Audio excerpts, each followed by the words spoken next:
Welcome to a special Thursday night edition of Friday Night Lights. I'm Josh Sibley. Tonight is a classic South Suburban matchup with the Lakeville South Cougars traveling to Eagan. The last time these two teams faced off was almost a year ago on September 21st, 2023, with the Wildcats at Lakeville South.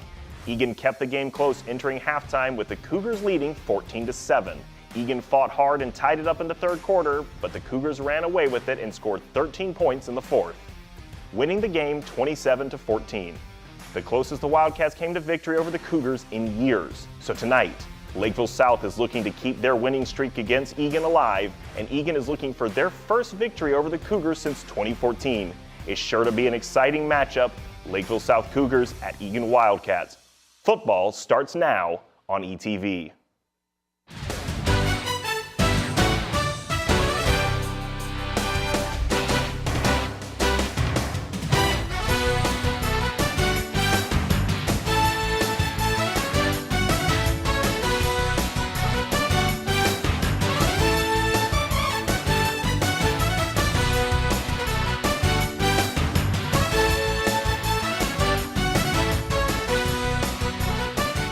this time the national anthem will be presented. The national anthem will be performed this evening by the Eagan High School Bel Canto Choir under the direction of Amy Turner and Jim Cox.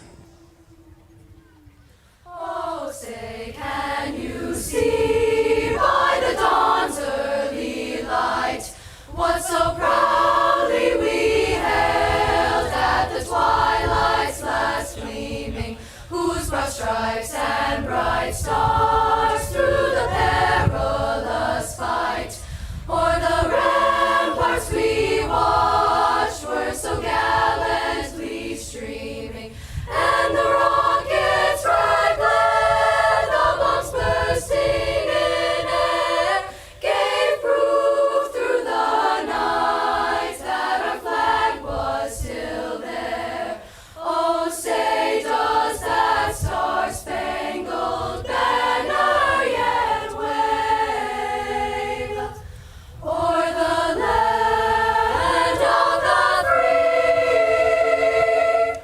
and the home of the brave? Please remain standing, ladies and gentlemen, until the colors are off the field. For the Eagan Wildcats, they continue to climb the ladder in 2024. Coming off a huge win against district rival Rosemount, the Eagan Wildcats get their biggest test yet.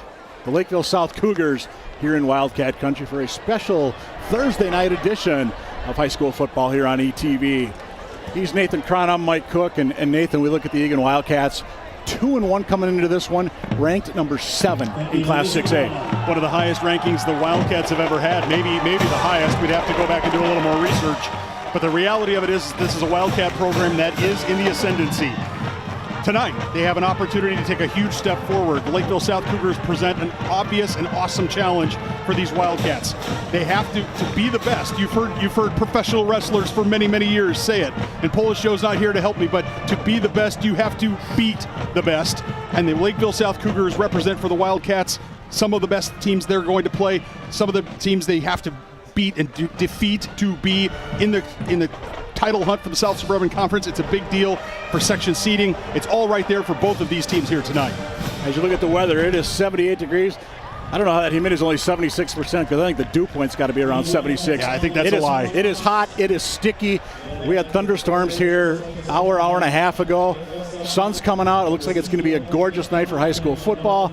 Not much of a breeze as the Eagan Wildcats look to build off that 29-14 win a week ago at Rosemount.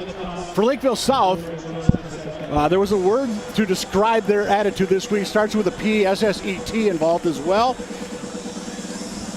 Lakeville North won last week in the big battle of Lakeville, a game that the Cougars really might have been taken away from them on a late penalty call.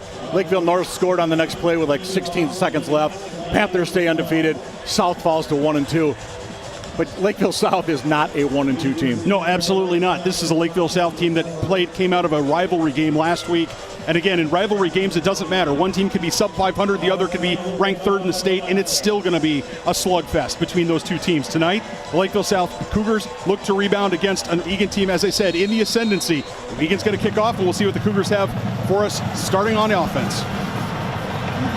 From about his own 7, this is number 84, Malachi Gant. Cuts to the outside. Good return by 84 in white.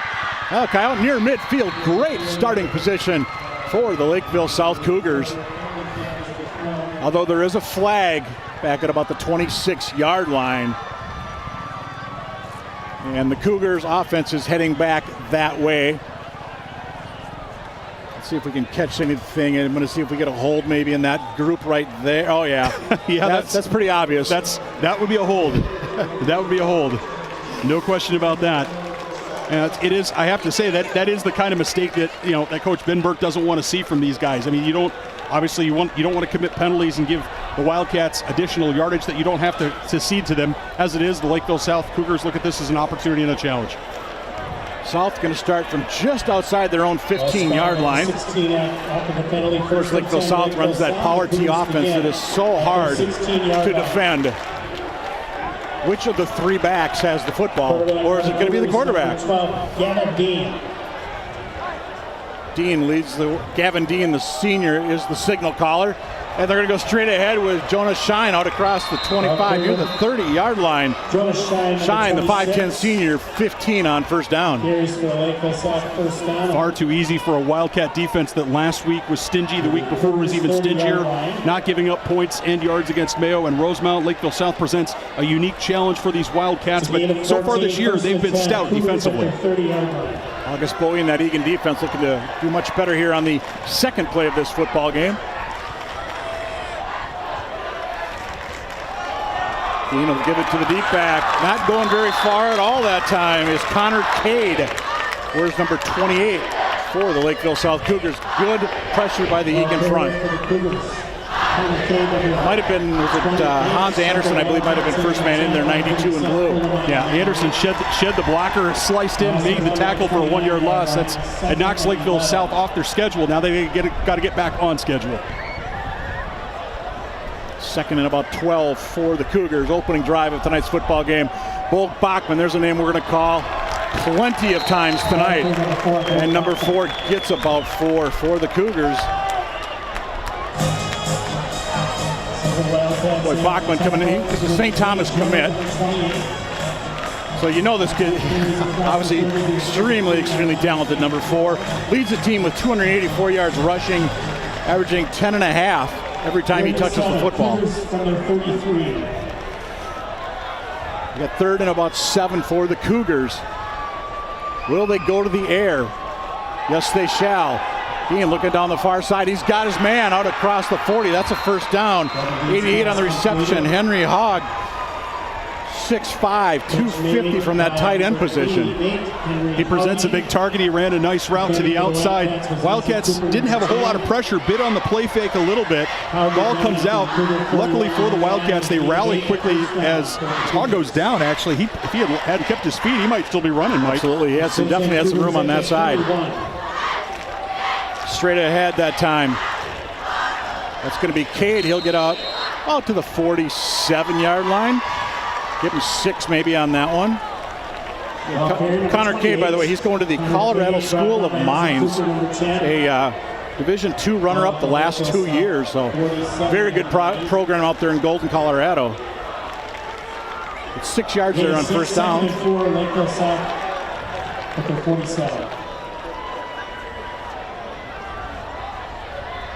Dean calling out the signals. He'll hand it off. Straight through, left side, goodbye. That's going to go 53 yards to the house. Connor Cade, 6-0 South. Simply too easy. The Wildcat defense did not present a challenge there for the Lakeville South Cougars on that last play. Just too easy. Watch this blocking, big hole over the side. He's not even touched. I'm not sure he's touched even through the line. It's just not good enough for these Wildcats. They've been better than that. They're going to have to dial it in and get focused for this next defensive series. The holder is number 12, Gavin Dean. He holds for the point after attempt by number 2, Max Zagorski. Zagorski for the PAT. Kick is on its way. Kick is no good. Point after attempt is 6-0 Lakeville South as we are about 3 minutes into this football game. I want to give credit where credit is due. And Carson Scholl had a huge kick-out block that time for the Cougars. Really sprung Cade to go the distance. So a much better start for South. They were down 14-0 against North a week ago. But marched right down the field, 85 yards in 6 plays. Well, one of the things, Mike, that this South offense does when it's got the 2 tights and the 3 backs in the backfield, one of the things that it does, it creates misdirection. It's hard to know sometimes who has the ball. So your job is to do your job and just focus on your job, not worry about what's happening on the other side of the line. Stay at home, do your, handle your gap, handle your man, whatever it is. And what I say is, what I was trying to say a moment ago was the Wildcats just didn't do it that time. There was a big hole on the misdirection, and Cade just took advantage of it. Yes, he did. So Zagorski to kick off for the Cougars. Need to receive Brooklyn Evans, number 11. Brooklyn Evans, one of the 2 deep men for the Eagan Wildcats. Low liner, this one is returnable from about the 17 It's going to be Halverson, Gabe Halverson. It's out near the 30-yard line where the Eagan Wildcats will start for the first time tonight. Brooklyn Evans, number 11, will be leading the Wildcat offense. And real quick, you see the pink there? It is Tackle Cancer Night here at Eagan High School. A lot of money being raised to fight that deadly disease, for lack of a better word. First and 10, Wildcats. They begin at the 31-yard line. Officially, they're start at the 31-yard line. Eagan Wildcats had more, it was 390 yards rushing, I believe it was, 376 a week ago at Rosemount. And they're going to go straight ahead. Ball carrier Tate Gage. Tate Gage, the ball carrier, as we expected. Number 2 in blue, he's the guy we expect to see. He'll get a lot of those tough yards tonight for the Wildcats. And the Wildcats have mixed in a couple of players in that B-back, that dive back position. Gilbertson's got some carries. He'll get some, I'm sure he'll get some carries here tonight. But Gage is your bell cow, and I suspect very strongly that one of the things that the Wildcat coaching staff wants to do is establish that between the tackles run early, it opens up a lot outside.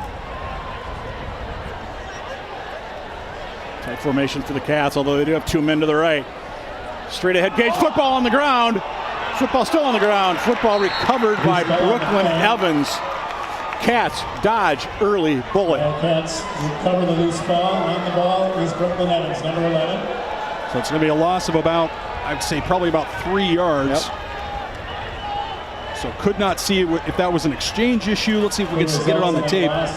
Is it an exchange issue, or is it, he never really got it into Gage's arms? Well, it looked like he was going to try to pull it out from Gage. And then you see the Cougars there with a great opportunity, but unable to come up with the football. Couple of good chances. Credit to Evans to get on that, Mike. I mean, that's so hard to do when the ball's out. It ball's out, and you're not sure where things are at. Carter Mayer's going to be saying, "How did I not get that football?" Pitch, far side, Gilbertson, and it's going to be 4th and about 1 upcoming for the Eagan Wildcats. Pitch out to Gage Halverson. Interesting call upcoming here for Coach Gage, Coach Henderson, and of course head coach Nick Johnson. Well, let's see. It looks like at first it looked like it might be 4th and 2. Looks like now it's going to to be 4th and 1. About a yard and a half. 4th and 1, Wildcats. You've got a big, strong offensive line that has been the workhorse for this team in the last first few weeks. I don't have a problem with this call. Peyton Grandboys is your center. Brooklyn Evans your quarterback. 4th and short. Cats. Gage. Evans pitch. Gilbertson. First down Eagan. A 5-yard pickup was enough to move the sticks. By Carson Walker, number 5, and that is a Wildcat first down. I like the gutsy call for the Eagan offense. I do, and you know what? I'm really impressed with Evans and Gilbertson maintaining pitch relationship around that corner. Gilbertson did a nice job knowing, hey, I have the speed and the ability to get to the outside. A lot of this option, a lot of this dive, you watch a lot of white jerseys in the middle of your screen. If you could attack the flank, attack the outside, and turn the corner, there's yardage to be had. Eagan was 4 for 5 a week ago on 4th down in that win at Rosemount. And we got flags. It will be a false start or offsides. I think it's going to be against the home team. See, that's funny. I think it's actually going to be against South because 2 or 3 defensive linemen jumped into the neutral zone. But where they drawn off? South is moving backwards. Nathan, you are right. 5-yard penalty. First. So that's 2 penalties on South thus far. 5-yard penalty against Lakeville South. Moves the ball into Cougar territory at the 49. Cats yet to commit an infraction. After the penalty, 1st and 5, Wildcats at the Lakeville South 49-yard line. We're midway through the opening quarter here on ETV. Yes, we are your home for Wildcat sports. Pitch. Halverson once again. And he'll get down to about the 45-yard line. On the tackle is Callan. Sophomore, a couple of nice early carries for this Eagan Wildcat squad. Ball carrier is Gage Halverson, number 40. Well, he's done a nice job. He's done a nice job around the end, and I think one of the real strengths for Halverson in this situation is, or for the Wildcats in general, is that they have depth. You know, in past years, Mike, sometimes the Wildcats have only been one deep at a particular position. They've had young players or untested players. This year they've got a little bit of depth, and then they've seen some snaps. Evans, will he keep? No, he'll pitch it back. Nearly bobbled that one away. It was number 29, Chris Brandt. Good pursuit that time by the South defense, however. And it's going to be a loss of... I think they're going to give him one, but he needed two. Yep. Yeah, Brooklyn, I think, maybe should have hung on to that one, but... Yep. So it's 3rd and about 1. The tackle, Max Zagorski for 2, ball spotted at the 45, a gain of 1. Ball at the Lakeville South 45. First possession of the game for the Eagan Wildcats. For those of you just turning in, Connor Cate, 53 yards. South for a 6-0 lead. Gage, no, Evans cuts it back. Brooklyn Evans got the wheels. Brooklyn Evans, 6 points. Eagan, 45 yards by the senior signal caller. Well, the Wildcats just did to the South Cougars what the Cougars did to the Wildcats in the first drive. They cut it back, went the different direction. As you saw, Evans, once he made that turn, once he got by that first line of scrimmage through the front 7, watch this as he comes to the bottom of your screen, makes the fake dive there to Gage, comes to the outside, defense bites, and all of a sudden, look at the blocking on the back door. High bear, number 80. Yeah, absolutely. And he cuts it back and he goes the other way. PAT upcoming, Seth Coleman.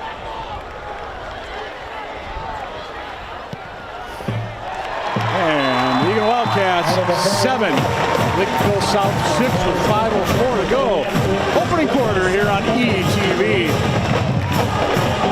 That'll definitely fire up the pit. Again, Brooklyn Evans, just such a great athlete. It's going to start to come to the right side of your screen there. Still has the ball, fakes out our camera operator. But watch as he slashes then from the right side of your screen now to the left side of your screen. Comes flying through, and he is not going to be caught. Nobody had an angle on him. And, you know, look, South's a good defense, right? This is not a bad football team. This isn't a football team that's still rebuilding. This is an elite defensive football team. They're going to, now they have something to think about when they go to their huddle on the far side and say, okay, how are we going to prevent those cutbacks? How are we going to slow down an obvious great athlete? I want to give Cole Wilson credit too, 55 in blue. You saw he had a key block on that one to spring Brooklyn Evans. Evans, by the way, 230 yards rushing a week ago down at Rosemount. And he leads the Wildcats, 456 on the year. Almost 8.8 yards a carry, and obviously that number just went up dramatically. South had a good return to open the game. Will they get another one? So began from his buckles 12. And he gets out near the 36-yard line. Again, good starting position for the Lakeville South Cougars. Down by 1, or I should say here in the opening quarter. 4:58 to go. Nice tackle by Heinlein there, doing a nice job of catching that. I have to say that the last 2 kick coverages for the Wildcats have been a little on the ragged side. They've not stayed in their lanes, had good discipline in their lanes, and I'd like to see that change. Getting out of that power tee. Bachman, well, almost to the 40-yard line. Maybe he'll get spun around to about the 40-yard line. Christian Langhorst on the tackle for the Wildcats. Langhorst is 27, and of course 52 is Bennett Larson. Top 2 tacklers on this Eagan squad. 4 yards for number 4.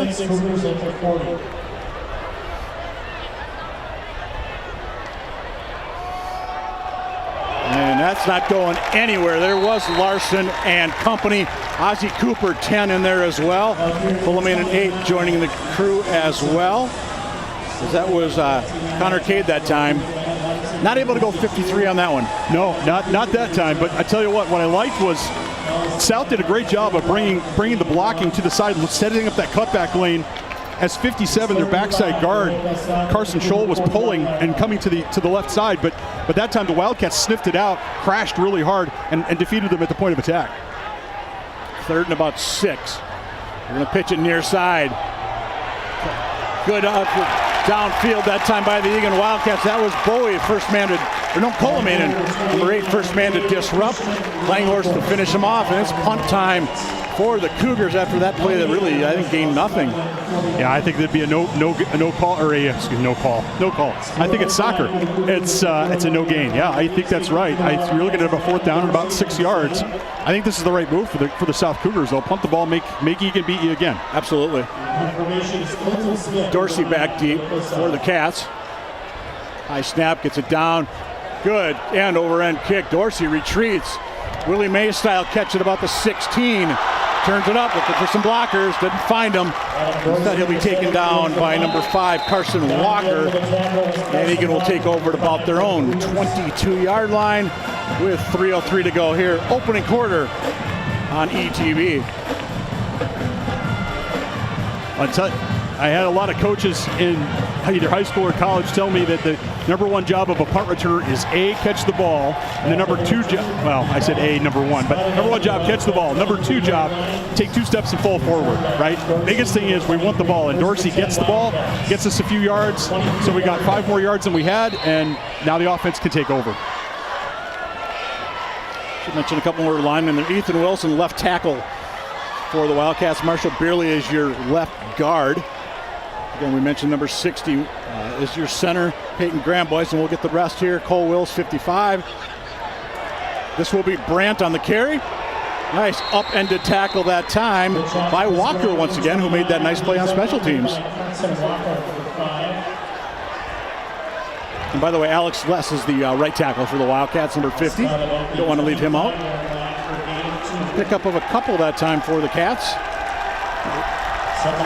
Mike, we've got to keep an eye on what's going on around the play because we've got one Wildcat minus his helmet, and there was some back and forth with the Cougar player, and the Wildcat player lost his helmet. The referee's going to say that's just, guys being tough and playing with each other, and that's fine, but we have to be careful, as both teams have to be careful not to do anything that's going to draw a 15-yarder here.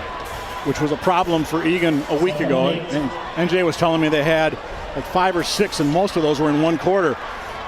Once again, Halverson out to the 28-yard line. Going to make it 3rd and about 5. That's got to be, what, the 3rd or 4th carry on that similar play for Gabe. Good. Lakeville South, nice job of spreading it out, not letting him turn that corner. 3rd and 5. But Nathan, I just glanced down. We have a huge crowd here tonight. I'm looking at the home side. I mean, the stands are packed. Look at that. I mean, well, there's the pit, of course. They're always here. And somebody remind those students they have class tomorrow at like 7:40. I'm sure someone will. Yeah. Bobbled snap. Evans gets it. Evans. Good pressure. He slips down. That was just a busted play that really had no chance of developing. Brett Johnson, 43 in white. I'm surprised it took us this long to call Brett's name because he's really been the star of the South defense from his linebacker spot. Kid that very well could be playing on Saturdays in the future. Well, big stop for the Lakeville South Cougars. I mean, they punt the ball over to the Wildcats. Wildcats go 3 and out. So now the Lakeville South offense gets back on the field. Big deal for the South Cougars. High kick. Fair catch called for. Fair catch made by Bachman back at about the 35-yard line. Where Lakeville South will take over with a $1:23 to go in the opening quarter. And right now it's number 7 Eagan leading number 9 Lakeville South. 7-6.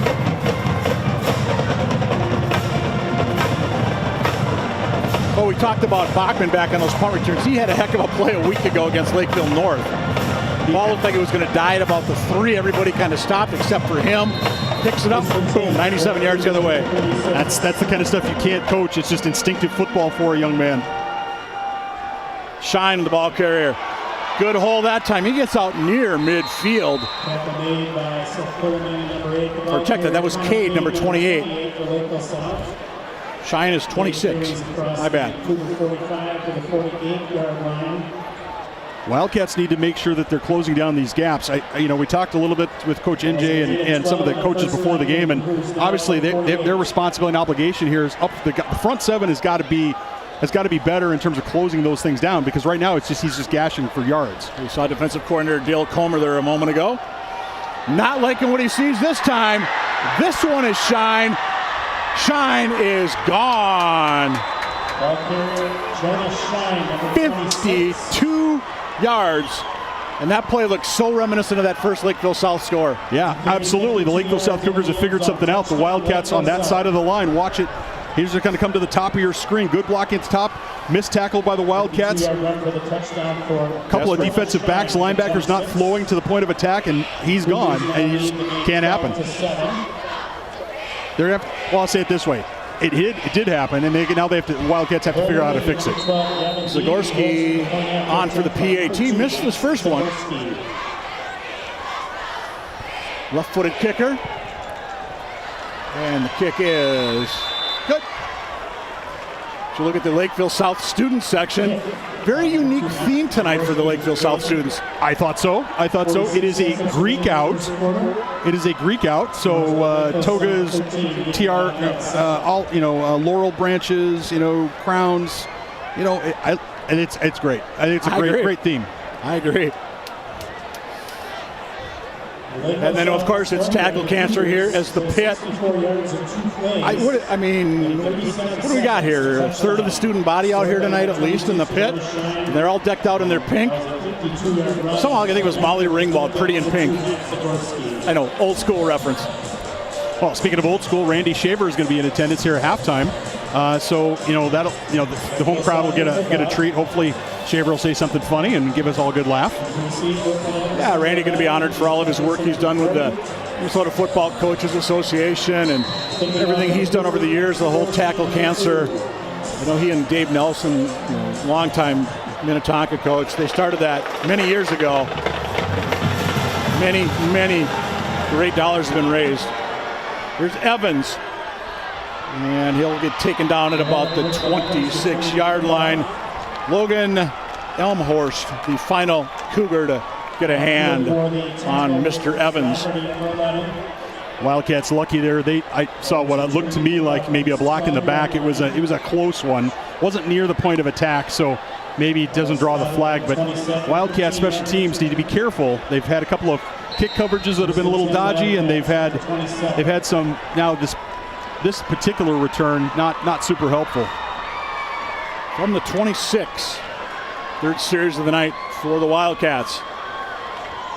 Gage is somewhere in that pile. He squirts out on the other side after picks up about 7 yards. Johnson on the stop for the Cougars. Not too sure yet. We never used the word Tate Gage and squirts his way through. Squirms. Yeah. Tate's a pretty solid young man. Yeah, he looks small. He looks small compared to his lineman out there. But what running back doesn't, right? I mean, he doesn't squirt. He runs. I'll say it this way, Mike. I think it's fair to say he runs big. And that'll do it for the opening quarter. It's going to be 12 minutes in the book. It's the Lakeville South Cougars 13, Eagan Wildcats 7. We'll be back with the second quarter in just a few moments here on ETV.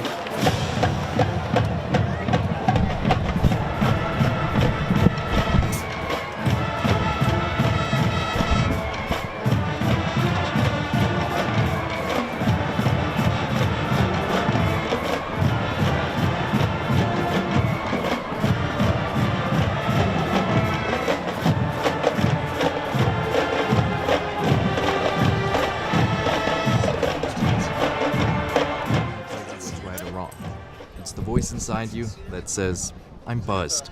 Better leave the car when it's time to go. Buzz driving is drunk driving. Thank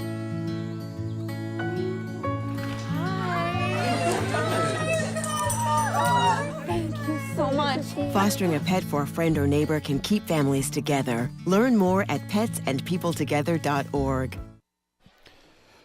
Welcome back inside Wildcat Country, a special Thursday night edition of Friday Night Lights here at Eagan High School. And quick shout out, Brick Oven Bus is here again tonight, and Finer Meats and Eats with a great slogan, nobody beats our meats. I thought classic from South Minneapolis. Here's Brick Oven Bus, local Eagan company. First down, Wildcats on that carry by number 2, Tate Gage. As we start quarter number 2, Lakeville South had a couple of 50-plus yard touchdown runs. Brooklyn Evans had a 45-yarder for the Cats. That was your first quarter scoring summary.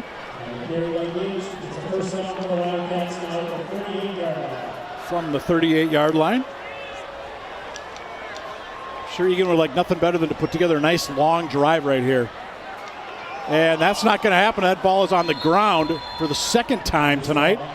And for the second time tonight, the Cats get it back. I'm not sure if Brooklyn Evans tried to pull that one back. Let's see if we have the replay on this one. Did it just? The Cats are going to lose about 2. Yeah. Did it just slip out? See if we can see what happened here as Evans gets this ball. Yeah, it's the mesh with him and Gage. Yep. It's the mesh that between those two guys, and that's the second fumble tonight. That cannot happen. I mean, they've got to get that dialed in at halftime or at the next stoppage when they're on the sideline. And we did say at the outset, it is hot, it is humid tonight. Whether that plays a factor, I don't know. Gilbertson once again, or Halver, near side out near the 40-yard line. Gage Halverson. They like Brennan Halverson to the right. And that's going to be a minimal pickup, maybe 4 on that. So it's going to be 3rd and about 8 upcoming for the Eagan Wildcats. Now, Halverson needed a couple of blocks there to the outside. There was room out there, but unfortunately for Halverson, he didn't quite get the blocking, the seals that he needed to try to take on a defender one-on-one. And it was a 4-yard gain, maybe could have been an 8 or 9-yard gain. Bottom line, 3rd and long for the Cats. They've punted once tonight. Pitch back, Eisen. And Cats are going to be looking to punt again as Madden gets maybe 3 out to the 44-yard line.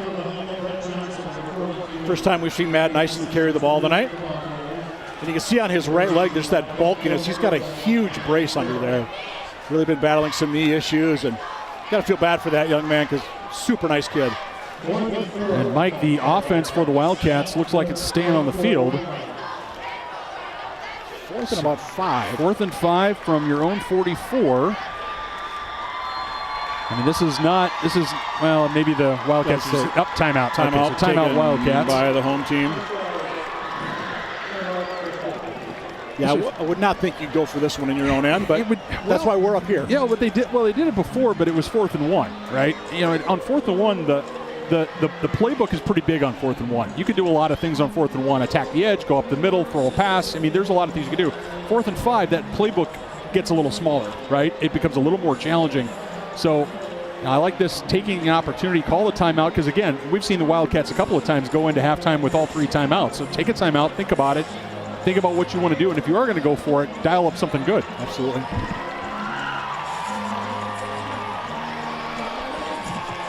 Look at the Eagan Wildcats. Are they going to keep the offense out? It sure looks that way. I gave them credit when they went for 4th down before. I'm not sure I like this call, but hey, if it works out, all the better.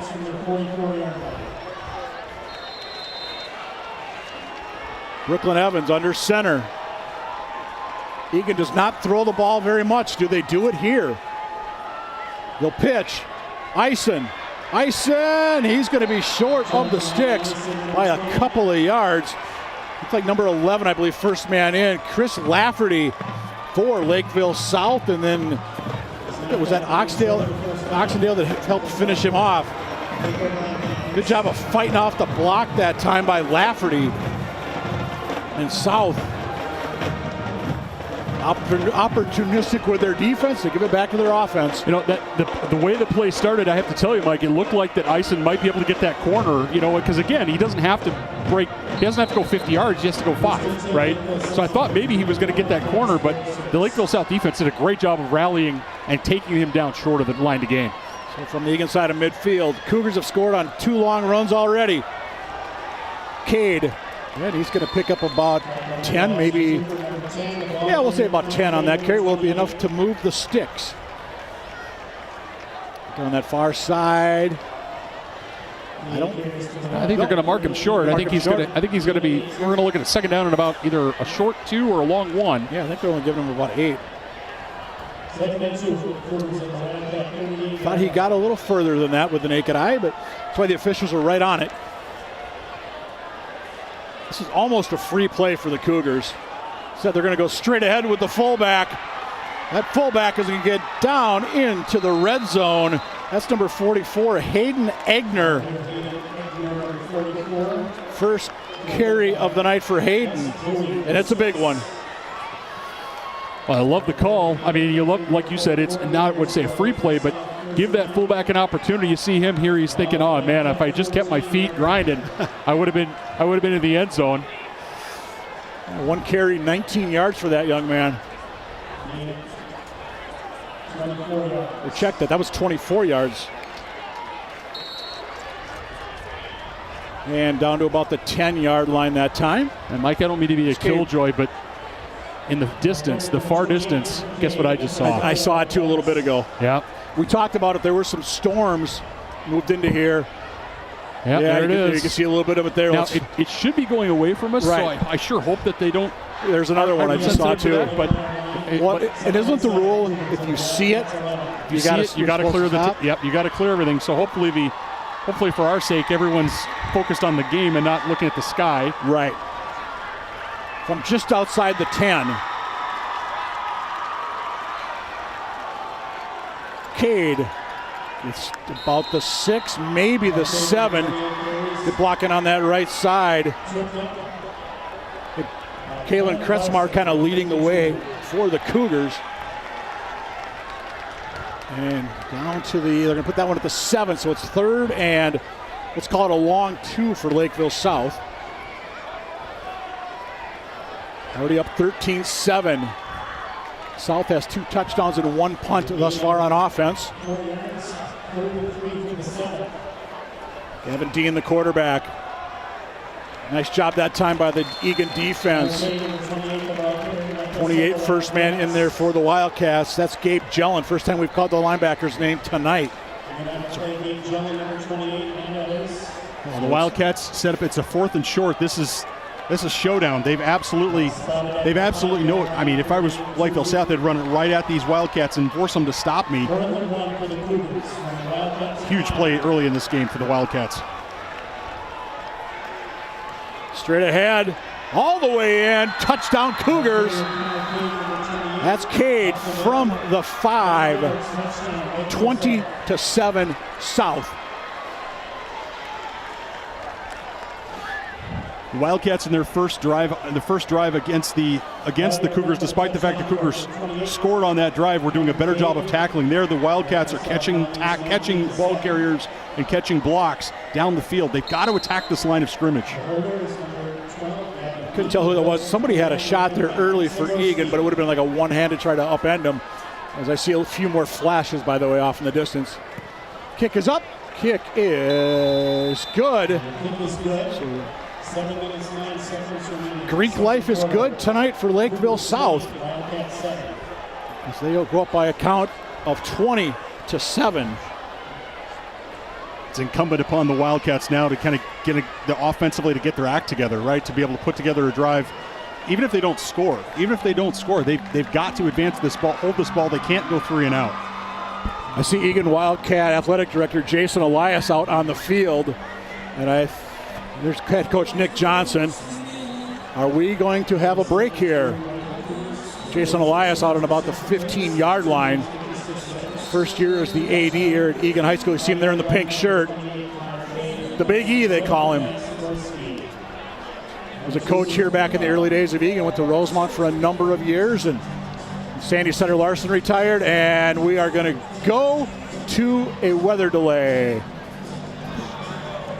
There's the Big E. So we're going to wait for the official announcement here from Dave Giles or from the official.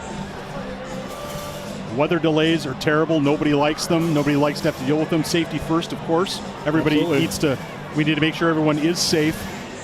And we are waiting for an official announcement, although both teams have been sent back to their sidelines. I will say this, though. Lakeville South has a ton of momentum right now. Anything you can do when the other team's got a lot of momentum to slow the game down, that's a good thing. If there is a 30-minute weather delay, that's only, I think, to the Wildcats' benefit. Well, neither team is heading off. Well, as I say that, it looks like South starts to move towards. Well, as you look at that camera shot, both teams got to go to the right to exit the stadium. And it looks like South is going to head off. And of course, high school rules, you see the flash, it's 30 minutes. Every time you see another flash, it's another 30 minutes. So Nathan, we could be here a while. As you look at, you saw the flash up in the clouds. So we're going to go into a weather delay with the Lakeville South Cougars up by a 20-7 score with 7:09 to go in the first half. Ladies and gentlemen, this game is now in a weather delay for 30 minutes. Lightning in the vicinity of the stadium. You can see it up on the far distance. Yeah, you see it. It's up in the clouds. So, yeah, it could be. Well, let's hope we don't have one of those. So No, absolutely not. Absolutely. But this is, look, I mean, the Lakeville South Cougars came out in this game. You know, we'll tap dance a little here until we find out exactly what we're doing. But the reality of it is the Cougars came out and did exactly what they needed to do. They have been dominant in terms of breaking big plays. The Wildcats started tackling well, and the last 2 or 3 series, they have not tackled well. No, they have not. And they have not attacked the line of scrimmage. And that's just, that's just unfortunate for the Wildcats. And it's also unfortunate because, we had halftime festivities planned. We have all sorts of things going on that are timed up, and the weather delay is going to throw a big monkey wrench in all sorts of things. Well, I'll tell you what, we're going to take a break, so stay with us. We know it's going to be at least, about 28 minutes at this point. So go refill your beverage, fill up your chips, get a little extra dip, and we'll be back sooner than later. You're watching Wildcat football on ETV.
welcome you back inside Wildcat country, where the weather gods are starting to look favorably upon us.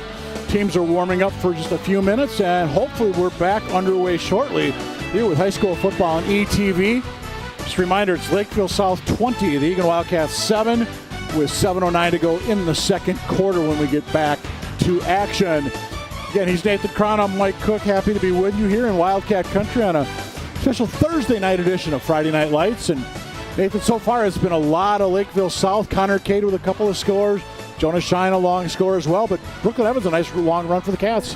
Yeah, the Cats have done a nice job of staying in the game early on, but right now their defense is struggling a little bit to wrap up and get cloth on the Lakeville South ball carriers, and that's why you've got three big plays here for the Lakeville South Cougars in terms of 50-yard runs, big runs, breaking tackles, things like that. What they did so well against Mayo, what they did so well against the Rosemount Irish, they're not doing that well tonight, right? In terms of wrapping up and stopping it. If the Wildcats are going to get back into this football game, it's going to have to start, frankly, on the defensive side of the football. No question about it. And, of course, before we went into that weather delay, Cade scored for the second time for Lakeville South, so they'll be kicking off as we get set to get back to action, should we say, in about 2:45 it says on the clock. By the way, right now, Lakeville South, 191 yards rushing. They have 12 through the air. Cats, 85 total yards, all on the ground. It's not going to be, that trend isn't going to change. The Cats want to keep it on the ground. And here's the thing. There's still 7 minutes and 9 seconds here in the second quarter. That's right, the Correct. Second quarter. Not the fourth quarter, not even the third quarter, the second quarter. There's plenty of time for these Wildcats to climb back into this game if they can put one in the end zone, get some points on the board, get some momentum now.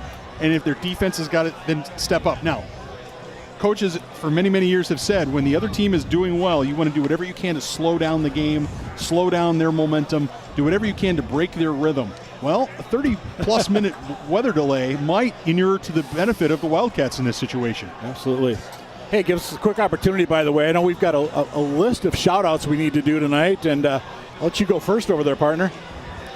Well, I definitely want to give a shout-out to Haley Bergen watching us from Bethel University. Haley, one of the women's soccer players there at Bethel. I want to say thanks for tuning in to check out your Lakeville South Cougars.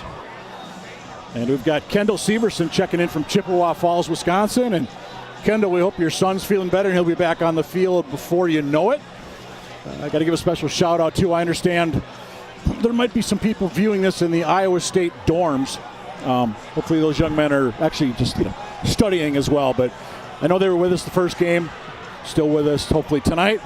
I want to give a shout out to Jim and Cam. They're checking in South Bend, Indiana. Just got a text message there that those guys are heading to the Notre Dame game on Saturday. And should mention, by the way, we talked about it last broadcast.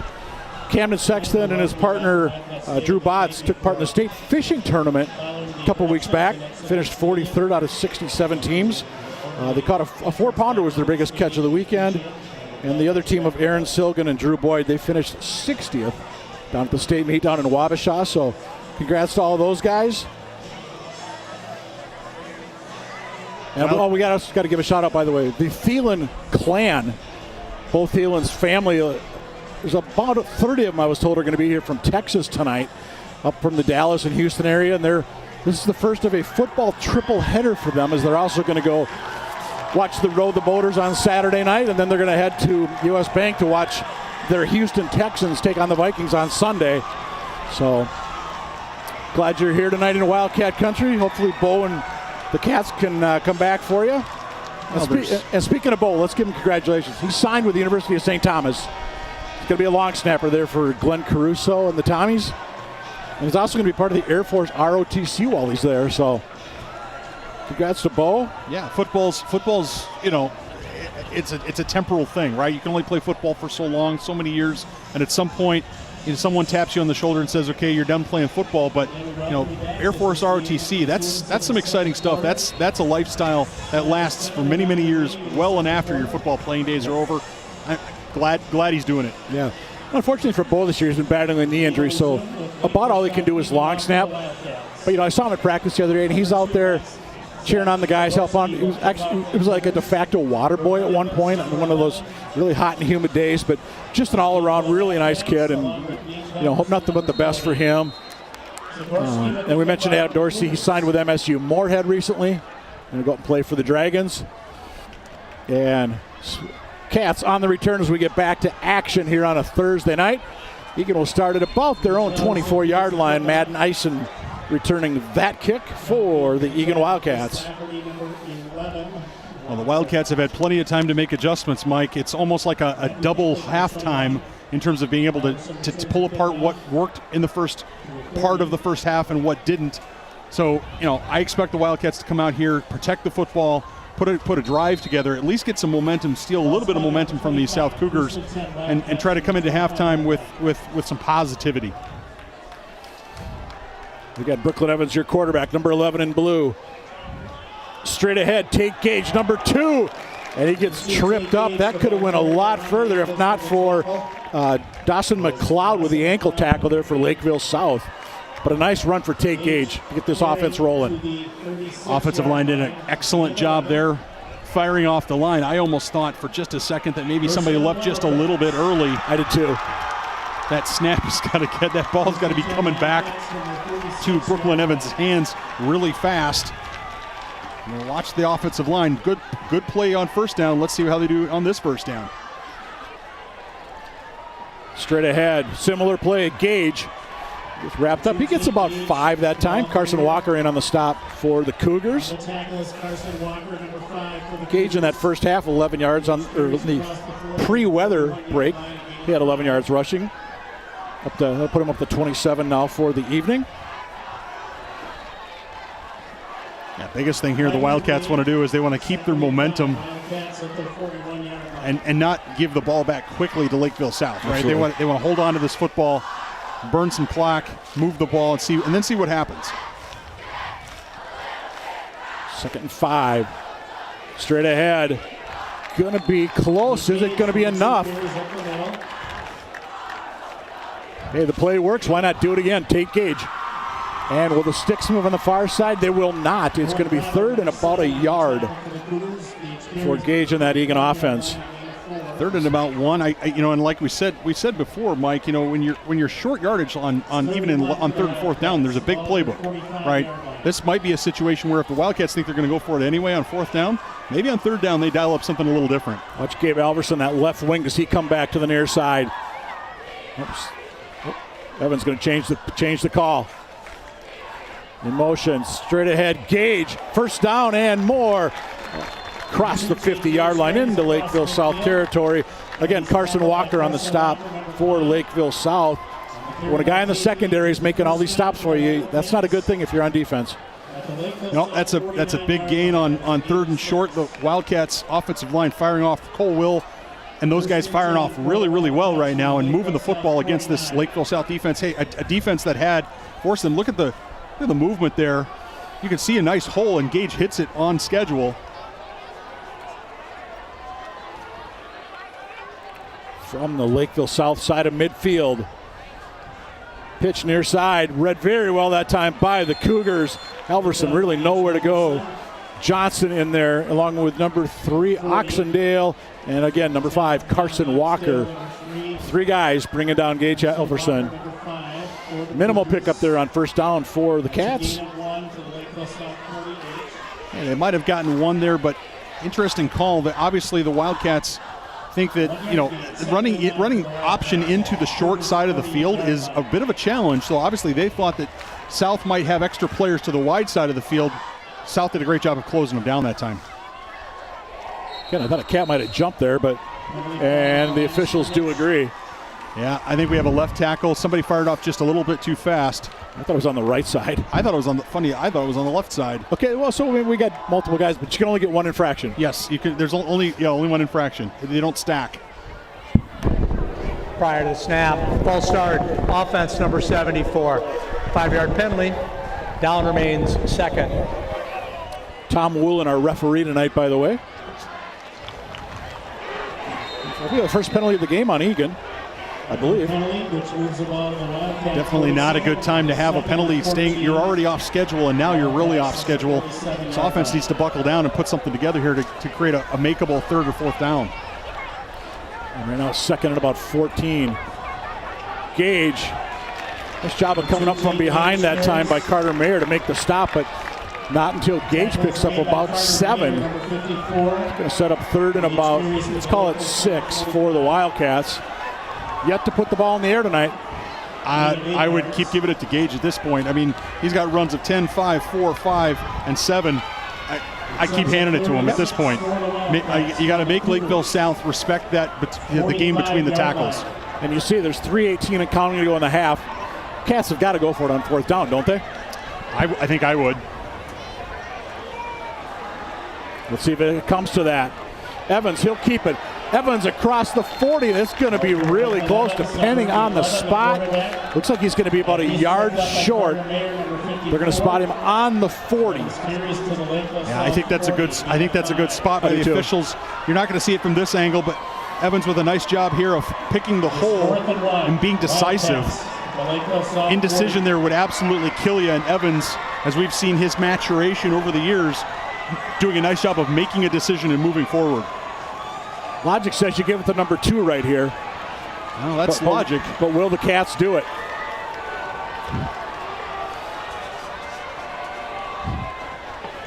They do it, and he's going to plow ahead. He needed a little under 1. He got a little over 1. 1st down, Eagan Wildcats, and a huge pickup there for Eagan. Well, remember the Wildcats in their first drive, Mike, started really well between the tackles with Gage, and then they started to go outside. Lakeville South showed some vulnerability apparently to the outside. Cats made some hay to the outside. Now they're going back inside, and so far, the Cougars have not stopped Gage. This drive has taken over 5 minutes since we've come back from that weather delay. And Eagan will get the ball to start the second half, looking ahead. This is trying to go short right side with Halverson again. And again, minimal pickup, if any. We'll get 1. Good job by the Lakeville South defense. Let's spread it out. So Wildcats do have 2 timeouts. Interesting to see if Coach NJ, I'd keep the ball on the ground here. I would keep doing what's moving us down the field, but I would see if maybe if I get a chunk of yards on this play, maybe call a timeout and see if I can dial up something for 3rd down. Lakeville South has all 3 of their timeouts. Ison was in motion. Evans, he'll step up. Evans will take off. Brooklyn Evans, a lot of room. Brooklyn Evans to the blue paint. 6 points, Eagan. 37 yards, Brooklyn Evans. Well, I got to tell you, Mike Cook, that would look like a busted play as Brooklyn Evans collided with the back in the backfield. He steps up and goes 37 yards. I got to tell you, I did not have that on my bingo card. Let's see, we've got the replay here coming up after the kick. Seth Coleman, by the way, for the PAT, and a little swinging gate potential. Cats are going to go back to a traditional. Love the swinging gate. If you're not doing the swinging gate in high school, as Coach Denny Foreman would say, old Denny Foreman would say, you're wrong. Coleman's kick is up, and it is good off the hold of Tyler Sedlacek. Eagan gets within 6. It's 20-14, and here's how they got 6 of those. Watch Evans, he comes back. There's a little bit of a collision there in the backfield. Evans pulls it down. He's got good blocking, good pursuit to the outside by South, but everybody vacated the middle of the field. That was not, I have to say, here, we're going to get a better view of it here. Watch Evans almost collides there. That could have been disastrous. Pancake block there on the far side. That was not a designed run. There's no way that, in my opinion, that was a designed run. I think that's Evans just stepping up and being decisive. Well, they're loving that one down in the pit here on Tackle Cancer Game.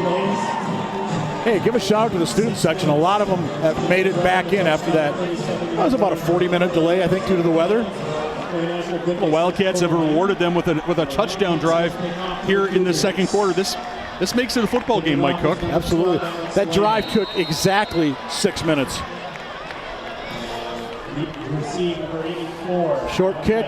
Will it be returnable? Oh, the Lakeville return man falls down, and he's going to get taken down at the 26-yard line. That was Egner who had the big carry deep in the other end for South. So with a minute to go and all 3 timeouts.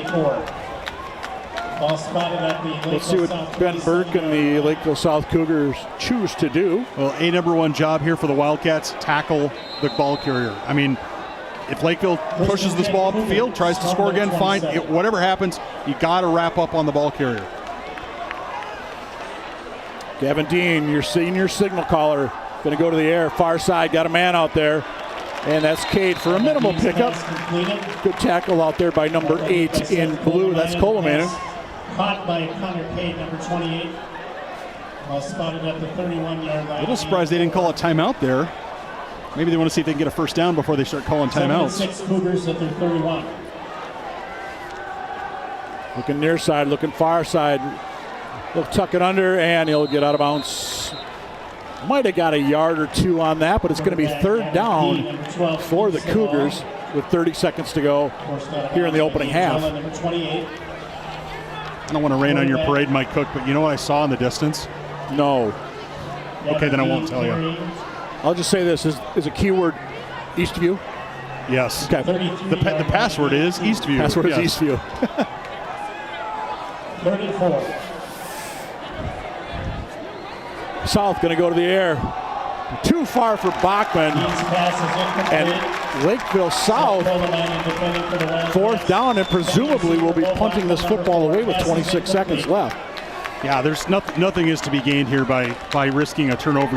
You've got a 6-point lead. Egan's already going to get the ball in the second half. The last thing you want to do if you're they're just going to.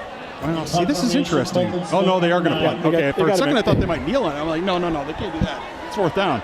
Colton Smith, the punter for Lakeville South. No return for Eagan. Another nice kick by Smith. Wow, very favorable roll. That ball is going to be dropped at the 1-yard line. I was just worried for a split second the South guy might actually step on the end line, which would have brought it out, but nope, excellent job there. Carson Walker, name we've called a lot this half. Yep. So that punt, well, you couldn't have drawn that up much better for the Cougars. No. I mean, obviously they love to score a touchdown, but I mean, if you're going to punt the ball away, the Wildcats here now. I'm sorry, but this is quarterback sneak situation, right? Well, yeah, but you got to hang on to the ball. That's right. You got to hang on to the ball. Yep. You get your running backs on either side of the guards, and you just push forward and you stay out of the end zone. Just stay out of the end zone. That's your number one, your only job right now. And just straight ahead. Hanging on. Evans will pick up about, I don't know, give him 3. We'll give him 2.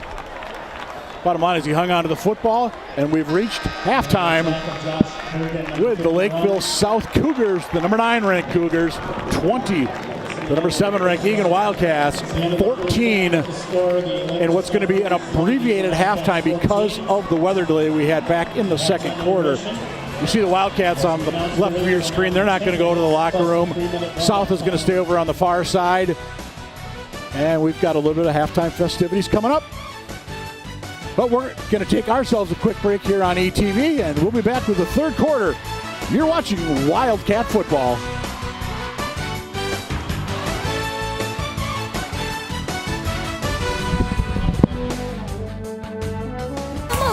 Did you hear? Todd's in the hospital. Who's Todd? He got a collapsed lung from vaping. He thought it was cool. Not cool. Promise you won't vape, Emma. It can lead to a lifelong addiction, and we can't be friends if your lungs collapse.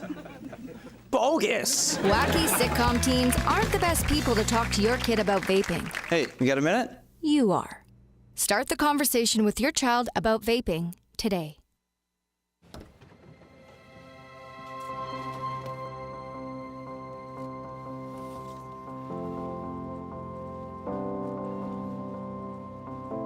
The impact of a meal goes well beyond feeding our bodies.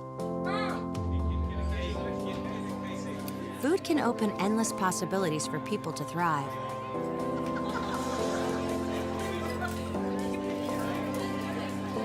Because when people are fed, futures are nourished.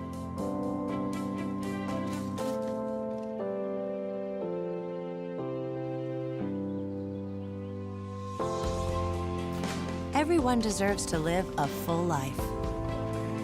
And with your help, Together we can end hunger.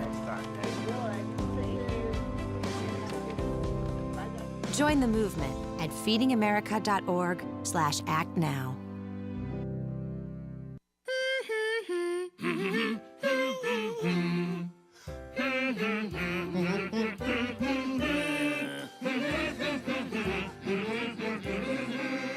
Elmo's daddy taught him that when he has a big feeling like being frustrated, humming a song can help you feel better. We all have big feelings, and we are all here for one another. Love your mind.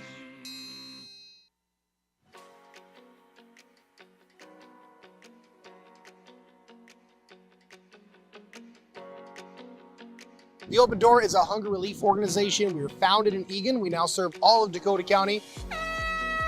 Today is our 4th annual 5K and 1 mile fun run walk to raise awareness and support for the Open Door and our mission of getting food to anyone in Dakota County that needs it. Hunger is more than just, I don't have enough money. There's a lot of people that want to be healthy. When the option is, do you just want a plain old box of macaroni and cheese, or do you want fresh food? When people have the choices, they're always picking the fresh food.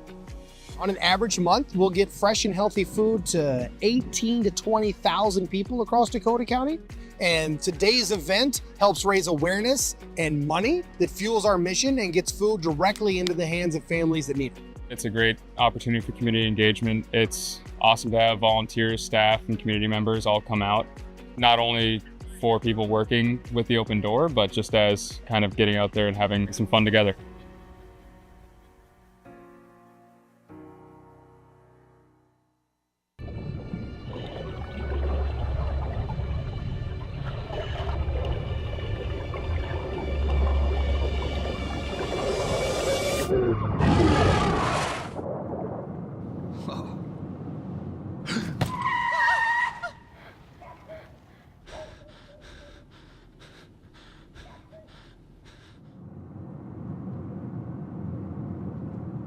Eyes forward. Don't drive distracted. One scorching heat wave will leave me powerless to cool my insulin. When the storm rolls in, my time to find a pet-friendly evacuation center will have run out. I'm relying on luck, but who knows if it'll be on my side. When it comes to disasters and emergencies, it's not a matter of if, but when. Take control. 1. Assess your needs. 2. Make a plan. 3. Engage your support network. Let's prepare so we all have a better story to tell. I'll see y'all.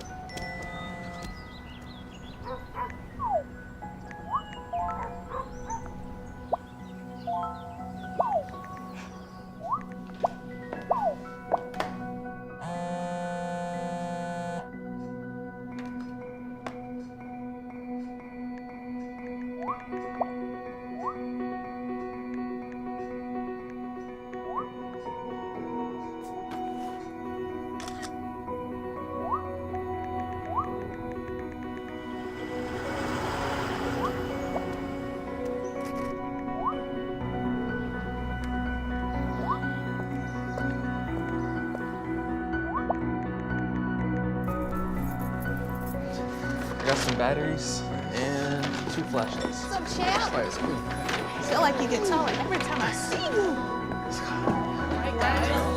Congratulations, Brandon. Hi, I'm Ryan Blaney, a third-generation race car driver, and we dedicate a lot of our time to going as fast as possible. But when my grandpa was diagnosed with Alzheimer's, it was a very unexpected bump in the road for us. It's important to notice if older family members are acting differently, experiencing problems with their memory, or having trouble with routine tasks. Early detection of Alzheimer's can give your family time to explore support services, make a plan for the future, and access available treatments. If you or your family are noticing changes, it could be Alzheimer's. Talk about seeing a doctor together. Emma, did you hear? Todd's in the hospital. Who's Todd? He got a collapsed lung from vaping. He thought it was cool. Not cool. Promise you won't vape, Emma. It can lead to a lifelong addiction, and we can't be friends if your lungs collapse. Bogus. Wacky sitcom teens aren't the best people to talk to your kid about vaping. Hey, you got a minute? You are. Start the conversation with your child about vaping today.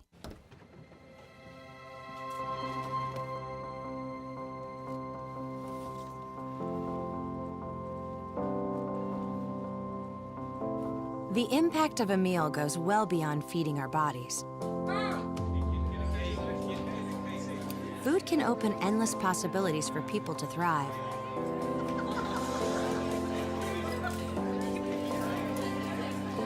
Because when people are fed, futures are nourished.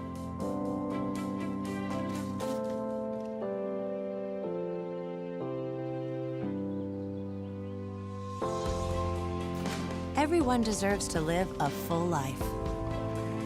And with your help, together we can end hunger. Join the movement at feedingamerica.org/actnow.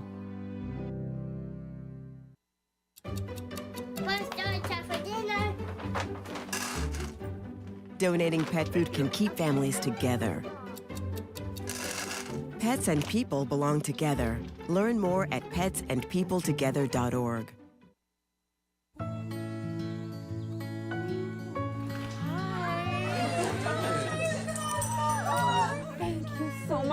Fostering a pet for a friend or neighbor can keep families together. Learn more at petsandpeopletogether.org.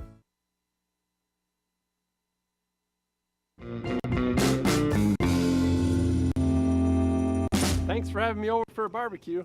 Hey, happy to have you over. Hey, can you go in the house and grab some condiments for the burgers? They're in the fridge. Sure, I'll be right back.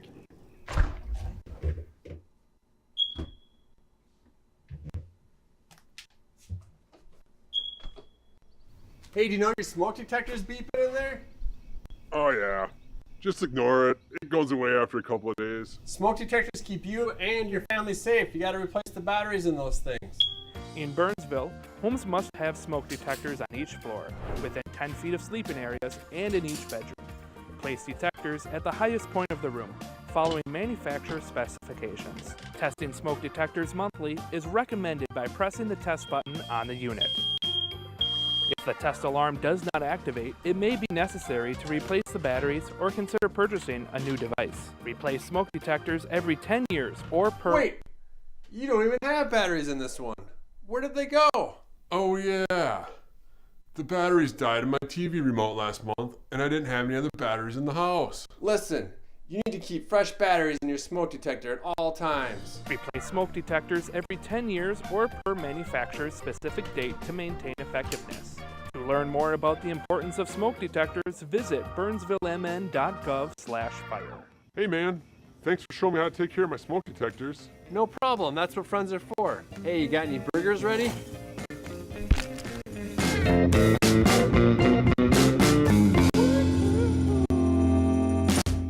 Josh Sibley back with you. Before we get to the second half action, this is your reminder that ETV is your home for Wildcat sports. Next week, boys and girls soccer take on the Farmington Tigers on Thursday, September 26th, starting at 5 p.m. And the girls swim and dive team hosts the Rosemount Irish, also on September 26th, but at 6 p.m. After that, we'll have girls soccer versus Prior Lake at 11 a.m. on Saturday the 28th, and we'll be right back here in Wildcat Stadium for more Wildcat football on Friday, October 4th, as the Cats take on the Farmington Tigers. Now, back to Mike Cook and Nathan Cron for the second half. Josh said we welcome you back to the second half. He's Nathan Cron, I'm Mike Cook, and hey, we're happy to be with you. And Nathan, we've had a heck of a game here between a couple of teams that are ranked in the top 10 in Class 6A, and a game that we thought Lakeville South was starting to pull away from them a little bit. Cats make that long drive late in the second half or second quarter. We got ourselves a 6-point football game. The Lakeville South Cougars were pulling away, and the Wildcats said, maybe not quite so fast, young man. And we'll see if the Wildcats can continue that. Now, the trick is Wildcats are going to get the ball here after that long scoring drive to finish off the second quarter. The question now for the Wildcats is, can they continue the momentum? Can they keep doing what they were doing before the abbreviated halftime? If they can, it's going to be a heck of a football game moving forward. And the young men and women there in the pit, they're going to love it even more than they already are. And again, kudos to them for hanging out. We had 40-minute delay, 45-minute delay there with lightning in the distance. It wasn't even here. But by high school league rules, you gotta take a break. So, but yeah, 20-14.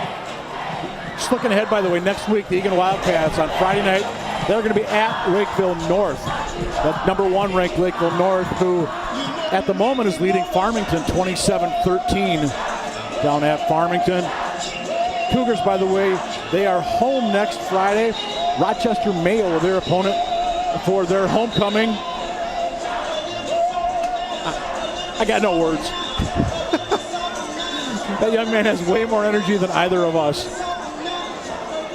Well, it's good that we're up here, though, sitting behind a monitor with headsets on, as opposed to being down there in the field, because youth is needed by the young. It's definitely contagious. But right now, the Wildcats need to do one of the most important things they can do is just get this football, put together a drive.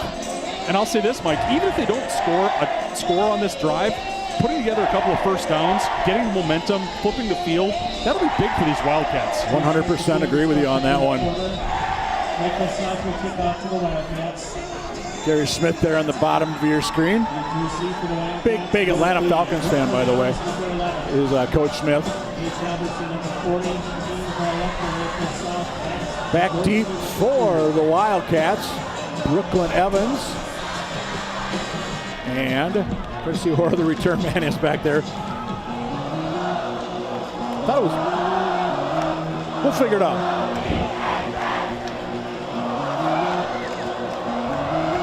It's Halverson. Thank you, Halverson. Halverson, yep. Every kick has been returnable thus far. So shall this one. This is Brooklyn Evans. Fields it at the 16 and gets out near the 25-yard line. A little extracurricular activity there, but Evans loses his helmet in the process. I'll say this, there were some extracurriculars away from that ball, away from the tackle. I like the fact the referees didn't necessarily throw a flag, but they had a conversation with the players and said, you got to knock that off, otherwise the next time it might be 15, you might really hurt your team. So both sides, both squads should be on warning that any foolishness away from the ball is going to cost them 15. Nick Johnson was saying the Cats had, he said it was 5 or 6 personal fouls in the third quarter a week ago at Rosemount. He said maybe 2 were legitimate. Nonetheless, don't even give the referees an opportunity to do it. Now fumbled snap. Yeah, I think we had a man in motion. Well, I wonder if the cadence is off just a bit because Evans lost his helmet, so he had to come out for a play. So Eagan has number 16. Prior to snap, false start, offense number 52. 5-yard penalty, down remains first. Brennan Madiman in their quarterback right now for the Wildcats, the 6'2 sophomore. 5-yard penalty against the Wildcats, moves the ball to the Wildcat 20-yard line. After the penalty, first and 15, Wildcats from the 20. See him, number 16 in blue. Another fumbled snap. Cats get it back. Okay, that's 3 times the Cats have fumbled. 3 times they've gotten it back. So I got to tell you, that's the center quarterback exchange. If we can't get that right, guys, we are not going anywhere. And look, the field is wet, right? I get it. The field's wet. The ball's kind of, could be a little damp and stuff like that. But at this point, they just need to go forward. It's second down and 18. You got to get some positive yardage here. Well, Evans will go back in. Brantwin in motion. Evans will keep. Evans will a couple of yards. He's wrestled down by a host of Cougars. Dawson McLeod, first man in, 58 for Lakeville South. I mean, between the penalty and the fumble, I mean, you've really shot yourselves in the foot. The Wildcat offense is not, as we've said so many times, Mike, it's not made for going down the field with big chunks of yardage. It's meant to grind people down. You can't grind people down when you're off schedule, and that's where the Wildcats are. The Cougars have got them right where they want them. I mean, and Eagan has a total of 70 passing yards through the first 3 games. So right now it's third and about 15. Evans gets just under half of that. Wrestled out of bounds, loses his helmet once again. Knocked out of bounds by Carson Walker, number 5. 5 on that time. Walker once again, by the way, the stop for Lakeville South. Number 11. I don't have a stat in front of me, but I would guess he might be their leading tackler thus far tonight. Number 5 in white. Yeah. Johnson got that hand up around the face mask. I was too. just going to say the reason Evans' helmet came up is because his hand was on the face mask, and I mean, you know, he didn't grab it. He didn't grab it and wrench it, but he grabbed it. He had it, and no he doubt. had it. And yeah, it could have been a 5, could have been a 15 there, maybe. In the event the Wildcats punt. Thing is, ref was behind the play though. Yep. Ref was in the position he was supposed to be. And long when that was deflected. That punt took a long time to get off the foot. And hustling in that time, Kellen Oxendale, second big play of the night for Oxendale, as he was part of those that knocked out Matt Nyson on that 4th down back in the first half when the Cats turned it over on downs on their own half of the field. This is an absolute nightmare start of the third quarter for the Wildcats as that punt gets blocked. It was no clean block, nice effort, great play by a young man who's already, as you said, made a couple of plays here tonight. Highlight video stuff for him, no question about that. But now the Wildcat defense pressed into action quickly. They've got to make a stand. Yep. Well, and right there, Cade's going to get about 11 or 12 yards, and that is not called making a stand defensively. The ball carrier, Connor Cade, number 28. Cade is just, he gets that ball, he is so quick. 28 white. The Wildcats have got to attack the line of scrimmage. It's 1st and goal, so at this point, you just got to keep them out, but they've got to wrap up. And a power T again for South. Bachman, name we haven't called a whole lot yet tonight. Gets about 4, maybe 5. Actually, we're going to spot him at the 6, so we'll give him 3. Look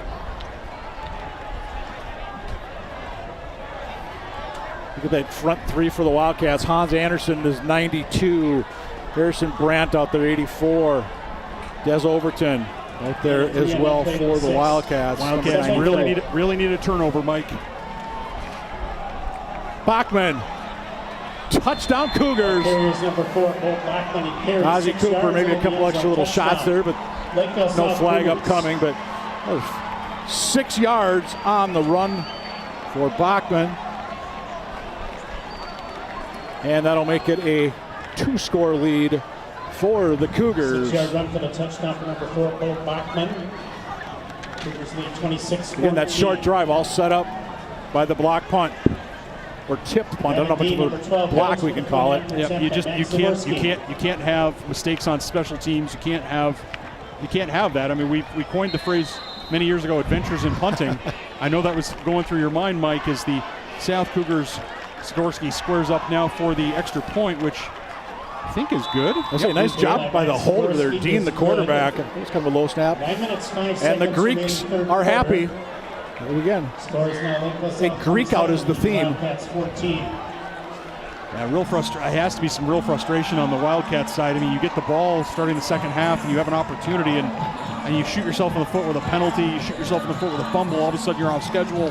Evans does what he can to try to get you back in the game, but to continue that drive, and it just doesn't happen for you. And now you're looking at a 2-score deficit. Now, I mean, again, this is, there's still plenty of football to be played here, Mike. But the reality of it is the Wildcats have put the ball on the turf 3 times. They've got them all back so far, but a big, costly special teams error, breakdown, whatever you want to call it, I wouldn't say gifts Lakeville South a touchdown, but it gifts them a short field. Absolutely, yeah, definitely set them up. And Lakeville South, yeah, they're 1 and 2, but you know what? They're Lakeville South. You don't give them a short field. No. I mean, the statistics will tell you that the chances of them scoring a touchdown starting on the 20-yard line are extremely good. And Cats will take over from their own 25-yard line. It was kind of a, I don't want to dare call it a squib pick necessarily, but Charlie Heinlein wisely falls on that football for the Wildcats. Cougars have done a good job all night of knocking the Wildcats off the rhythm. They have not given the return men for the Wildcats a good running head start. They've squibbed it every time they kicked off, and I would imagine they'll keep doing that, especially if the Wildcats don't burn them with it. See what Nick Johnson has dialed up for this Eagan offense. There's Mark Henderson and Chad Gage, offensive coordinators for this Wildcat squad. And Tate Gage, 4 yards probably there on first down. So getting them off the bottom of that pile for Lakeville South, I believe, was number 70, Caleb Williams. Yeah, good surge by the Eagan offensive line. They just need to keep doing that. I mean, I know there's a 2-score deficit right now, but you can't get it all back in one series, number one. Number two, your defense is going to have to come to play next series and get a stop for you. So just get a touchdown, Don't stress about trying to push this ball up. Don't get fancy. Do what got you here. I mean, you still got 8 minutes and 26 seconds here in the third quarter, so time obviously not an issue. And Gage falls forward. Gage, number 2 is the Williams again, one of those in on the stop, along with 54 Mayer. So it's third and what we got here? Third and about 3 upcoming for the Wildcats. Do you simply give it to Gage again? Do you go right side with Gage Halverson? I would put it in the hands of one of my 2 best players, Gage or Evans. I was just going to say that's what I would do. Brooklyn Evans. I was going to say maybe swing him out to the right.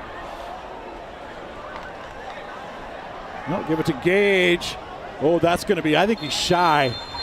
The referee first man in. Yeah, both referees are standing on the other side of the 35-yard line, so I think that's going to be a first down. You see Dawson McLeod with the pop. And there go the sticks.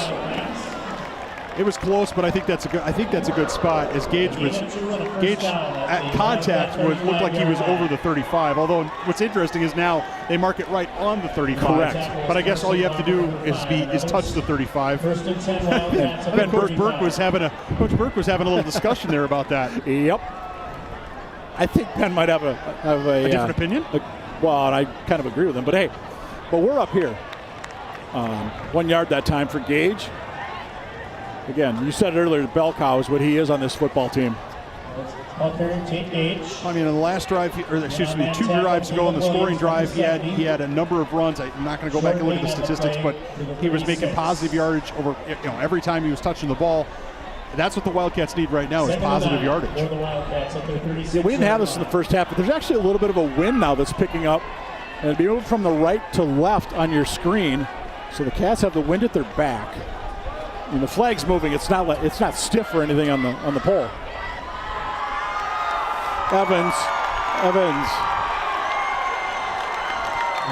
He kind of greases his way forward there for about 6. And about at least 3 South defenders miss.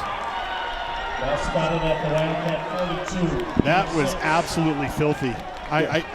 Brooklyn Evans slipping and sliding. I mean, it's like he was a wet bar of soap. He's just squirting out of your hands and just forward over and over and over again. And like you said, 3 South defenders had chances. That should have been a 1 yard gain, maybe a TFL, maybe a no gain. Instead, it's the Wildcats get some yardage, and now it's a makeable third down. Yeah, 3rd and 4 for a drive that started more than 3 minutes ago. And it's going to be 4th and about 3 on a drive that started more than 3 minutes ago. Losing his helmet in there. Here's number 65 for the Wildcats. We got 2 Wildcat linemen losing their helmets. Wow, Beerley and Les. Those guys each have to come off for a play. Yeah. Which is huge on 4th down now for the Wildcats. Officials. I wonder if the Wildcats are going to call a timeout here. But something's going on. Please reset the game clock for 5:41. 5:41 of the game clock, and start on my whistle, please. Something's going on because while the refs are focused on the game clock, there's an epidemic of helmets coming off for the Wildcats. Evans has come off several times. I get that you're being tackled, but offensive linemen don't usually lose their helmets, Mike. And I wonder what's going on. Is it chin strap failure? Is it there's just too many hands high between them and the D line? I don't know what it is, but this might be a situation where if I'm Coach Nick Johnson, maybe I take a timeout. Joe Noreen comes in at right tackle. Yeah. Cole Will is out there, and your left guard at the moment, Brandon Cifuentes. First snaps, I believe, for both of them tonight. Gage, no, this is going to be Madden Eisen. Cuts it up, Eisen crosses the 50. Madden Eisen, can he get there? 58 yards, and that's 6 points. Eagan. We'll crank up the air raid siren because we have a Madden Eisen sighting. Holy cow, he took that 58 yards to pay dirt. We've been waiting for that, Mike Cook. Last year he took it, he flashed some big speed. We've been waiting for it this year. He's been a little, not quite 100%. He takes this ball, great blocking down the field. Look at this blocking down the field. Creates a seam, a missed tackle, and he's housing it. That was Anthony Highbear's 80, and 29 is Brandt. Huge. Huge blocks for the Wildcats. The Spring, Ison, Kolomainen. See if we can make this a 6-point game. And the kick is on its way, and it is good. 5 minutes, 30 seconds remaining. 5.5 to go in the third. It is now Lakeville South 27. Lakeville South 27, the Cats 21 in a game that is now living up to its billing. Yeah, this is what we expected. Maybe not quite this high scoring, Mike, but this is what we expected coming into this. Both of these teams are ranked in the top 10 in the state at 6A. Both teams are now playing like it. Lakeville South, in their last 2 games, they scored 31 against North, and that was a loss. But they put up 50 against Farmington the week before, after scoring just 14 against Wayzata in week 1. Which I think most people saw that Wayzata beat South in week 1 and went, huh? I think a lot of the South coaches did too in that one, after we talked to some before the game. Well, now it's up to the guys on the defensive side of the football, Mike. It's the Wildcats they've got to show up and be dudes. As one parent put it to me, the defense needs some dudes to show up and take the starch out of the Cougars. Short kick, and downfield. Bennett Larson loses the helmet in the process. There's 44. Egner with his second return as an upback. But yeah, Bennett Larson, first man down, middle linebacker. Bennett looking at, he's getting a lot of looks too for collegiate activity. You know, Jamestown is, I think he said offered. He's going to go look at Augustana, going to Drake to take a look. And I'll tell you what, Bennett Larson, one of the nicest kids you're going to want to meet. Another helmet coming off, though. That was Larson, yeah. That was straight ahead. That was Cade that time. It's maybe 1. I bid on the fake there. I was watching Bachman. I was too. Fortunately, our award-winning ETV crew were able to decipher where that football was and give us a good shot. 2nd and 9 for the Cougars at the 31.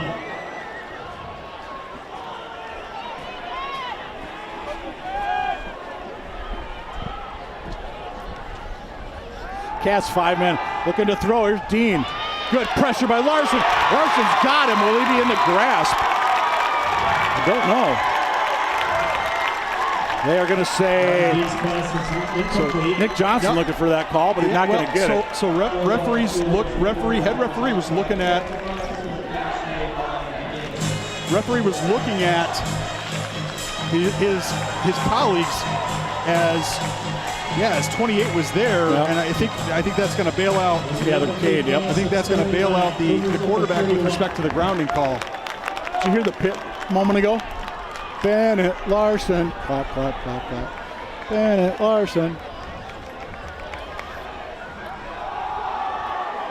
South bouncing into the outside. Cade's got the corner. Nice play coming up. Adam Dorsey. The MSU Moorhead commit makes the stop. South is going to get the ball up to the 36-yard line. 28 carries to the 36-yard line at game of 5. Look at Adam Dorsey, one of the captains on this squad. 4th and 4 for the Cougars.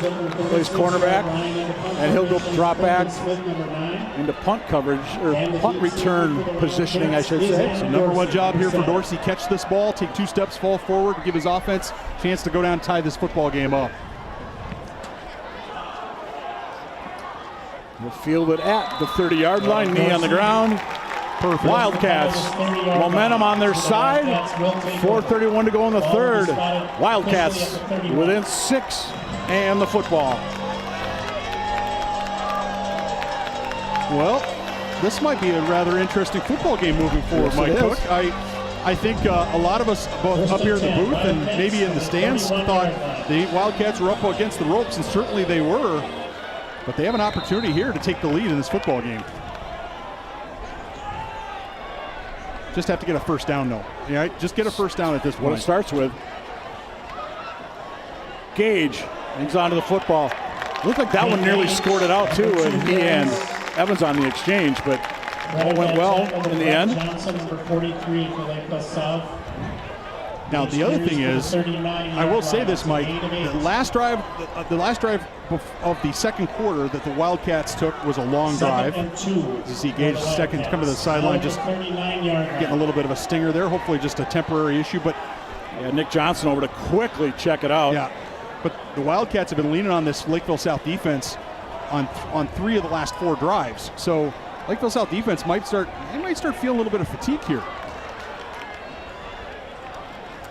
Evans, he'll keep it. He's got room on this side if he can get to the corner. He gets to the corner and he gets out of bounds, but that's going to be a first down after a pickup of about 10 for the senior signal caller for your Eagan Wildcats. I got to tell you, Mike, that looked really easy. That looked really easy. It did not. He made that look very smooth and easy. And there just was not outside contain that time for Lakeville South. 11 yards on that carry. Clock stops as he went out of bounds. 3:42 to go in the third.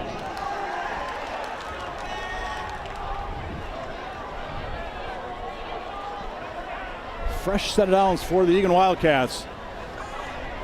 First carry of the game for Logan Gilbertson. And he gets down to the 43. That's a pickup of 7, maybe 8 for Gilbertson. Into the game because Tate Gage went off momentarily as Gage comes back onto the field. Nice run by Gilbertson. Wouldn't mind seeing a few more carries for him just because he takes some of the weight off of Gage. And I think 2 hands on the ball. Oh yeah, absolutely. Well, this South defense, wouldn't they love to dial up a turnover here? I mean, you absolutely have to. Ball security's got to be absolute paramount.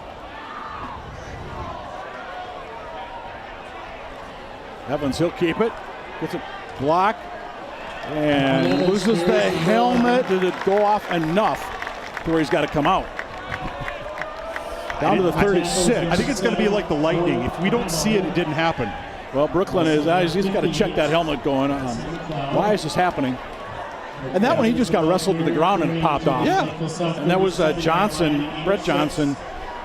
Then on the stop, if you look at Dawson McLeod, and perfect example, if you look at McLeod and you look at some of these other South defenders, hands on hips. Yeah, they're feeling it right now. Yeah, 3 out of the last 4 drives for the Wildcats have been these big, bruising, long drives where they've just been catching blocks. It's rough to do that as a defensive front 7 player over and over again. Ressi in at quarterback now for the Wildcats. Hands that one off. Gilbertson. But importantly, center quarterback exchange, no problem.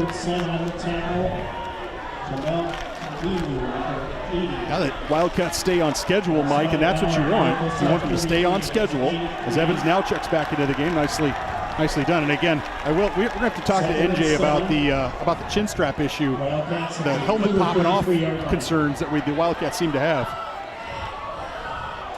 This drive started with 4:31 on the clock. Brooklyn Evans down to the 27-yard line. Is it going to be enough to move the sticks? It's right there. And this one. We got a downed Lakeville South Cougar, by the way. That was Carter Mayer, 54. He popped. Oh, he's still down. Well, this one, the spot is going to be They've already given them the first down. They've moved the sticks. No. Oh, yeah, they did. There you go. Yeah, they moved the sticks. It's right there on the line. Yeah, last time I looked, they had not moved them yet, but there we go. Quality chain gang here at Eagan, run by wearing those South Suburban Conference bibs. And give a quick shout out to our sponsors, the Wildcat Ladder Club. Ladder Crew. Sorry, Booster Club. The Ladder Crew would like to thank their sponsors here for Wildcat hockey, football. Wildcat football. This is American Midwest football, Bank. not that English. That's right. Football. Midwest Bank, the Urgency Room, Minnesota Orthodontics, Chick-fil-A, Andiamo, Lakeside Orthodontics, Bail Bonds Doctor, Game One, Rami Cormon at Coldwell Banker, Domino's, U.S. Bank, Wildcats Bar and Grill, and Taco John's. Thank you so much for your support of the Ladder Crew and the Wildcat football program here in Eagan. That was impressive. Got all those in, barely took a breath. It's almost like I've done it before. Yeah, once or twice. So you saw Mayer. He kind of limped off the field for Lakeville South. You should look at Diego Newts, number 90, number 96, Oscar Anaya in the game for South.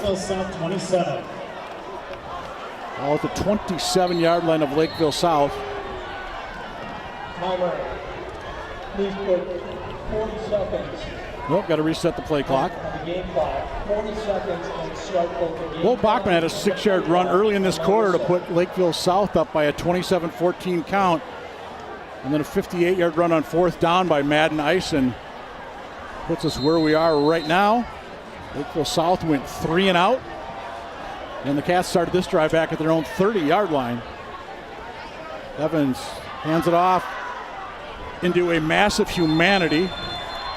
I'm going to guess that. And I was Gilbertson. I would have guessed Gage. 36, Logan Gilbertson. Maybe a couple that time. 70. JML Kalamu, 6'3", 245, number 80 in for Lakeville South. We're going to say nothing on that last game. Second and 10 for the Wildcats at the Cougar 27. The pit is making noise.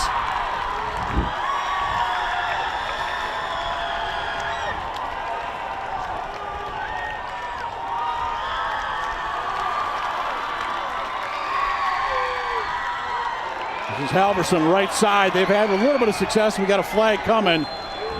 And Matt Nyson looks up, palms up like, what did I do? Yeah, I think they're going to get a hold, probably a hold on Eisen. Penalty flag has been thrown. Let's take a look on the, let's see if we, watch 20 in blue. Yeah, right side of your screen, he's got cloth. Yeah, that's going to be a hold. Yep, that's a good call. That's absolutely a good call, right at the point of attack. I mean, you can get by with stuff like that on the back door, on the back side of a play sometimes, but you can't do it right at the point of attack. 3 or 4 officials are all going to be looking at it. Holding. Offense number 20. 10-yard penalty for the spot and foul. Pre-play, 2nd down. I got to laugh. I wanted to mention this a moment ago. We saw the pit cheering here moments ago. Last time we were here for the Mayo game, we saw an Eagan cop over there kind of cheering with him. I was told he was holding up a sign that said, "Cheer or get arrested."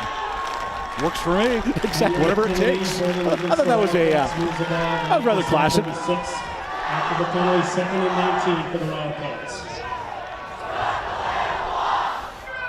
The pit right now needs no encouragement. 2nd and long, Wildcats.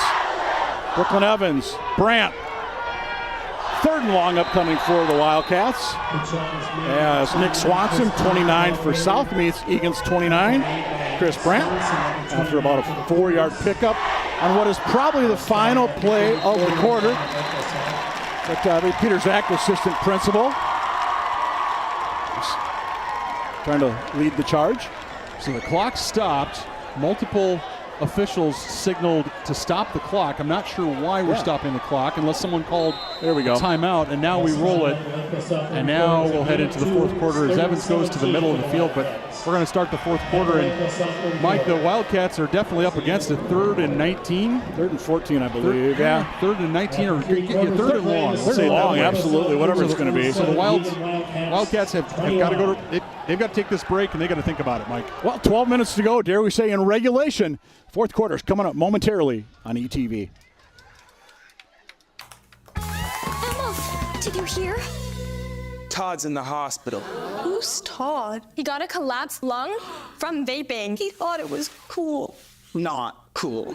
Promise you won't vape, Emma. It can lead to a lifelong addiction, and we can't be friends if your lungs collapse. Bogus. Wacky sitcom teens aren't the best people to talk to your kid about vaping. Hey, you got a minute? You are. Start the conversation with your child about vaping today.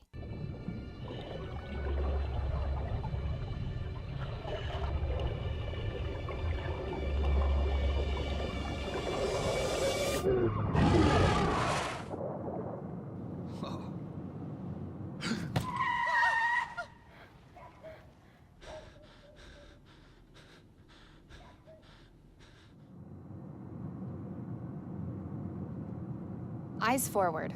Don't drive distracted.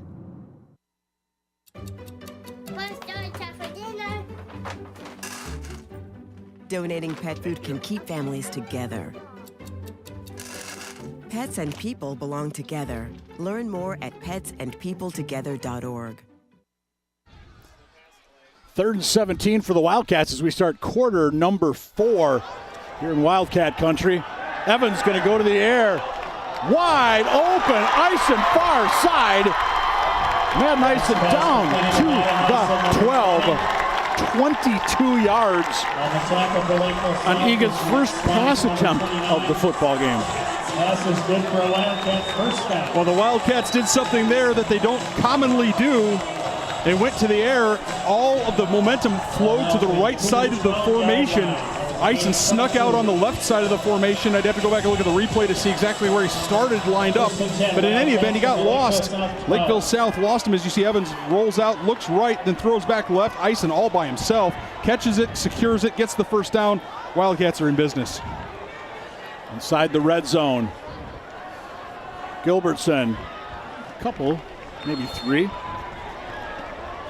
One off the bottom of that pile, number 80 was Kalamu for Lakeville South. Interesting, you mentioned it briefly in the third quarter, but Gilbertson is getting a few more carries right now. Fresher of the backs between he and Tate Gage. And we saw Gage kind of limp off. Hopefully that's not an issue. Hopefully it's just a matter of you're getting some more reps. Got a fresher guy in there, fresh legs. 2-yard pickup, Gilbertson.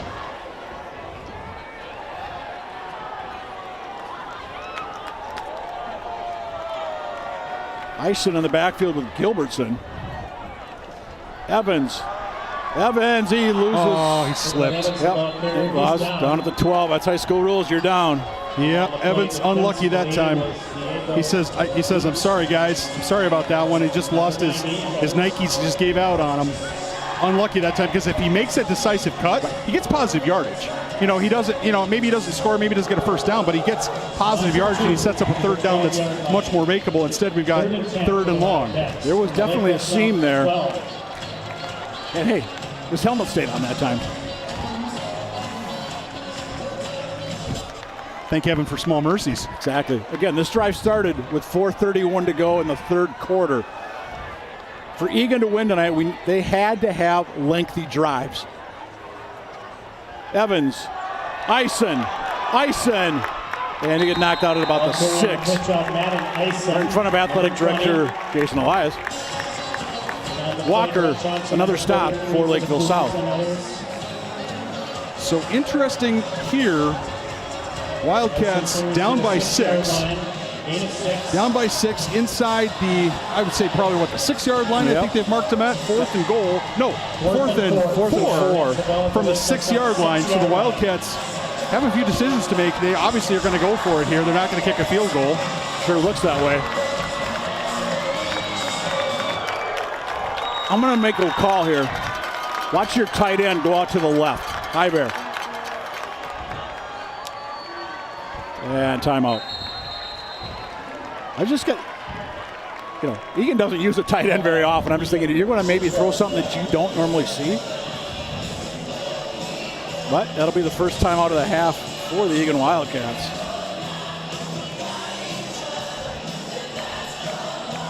The Wildcats doing a good job of climbing back into this football game. They're 5 yards away from tying this football game up. This will be play number 13 on this drive. That is, my kids give me a hard time because I use this phrase all the time, but that is what the doctor ordered. I mean, like you said, Mike, you said it just a moment ago, a long drive for the Wildcats are the recipe for success. 3 and outs, 6-play drives, probably not going to get it done unless you're housing 50-yarders. So the reality of it is 13-play drives that just wear down the other side, wear down their defense. The Lakeville South defense has got to start. They're starting to feel it. I can guarantee you they're starting to feel it. The humidity is still high out here tonight. Coach Nick Johnson seems the Cats can take the lead for the first time tonight. Lakeville North scored a touchdown 55 seconds into the second half.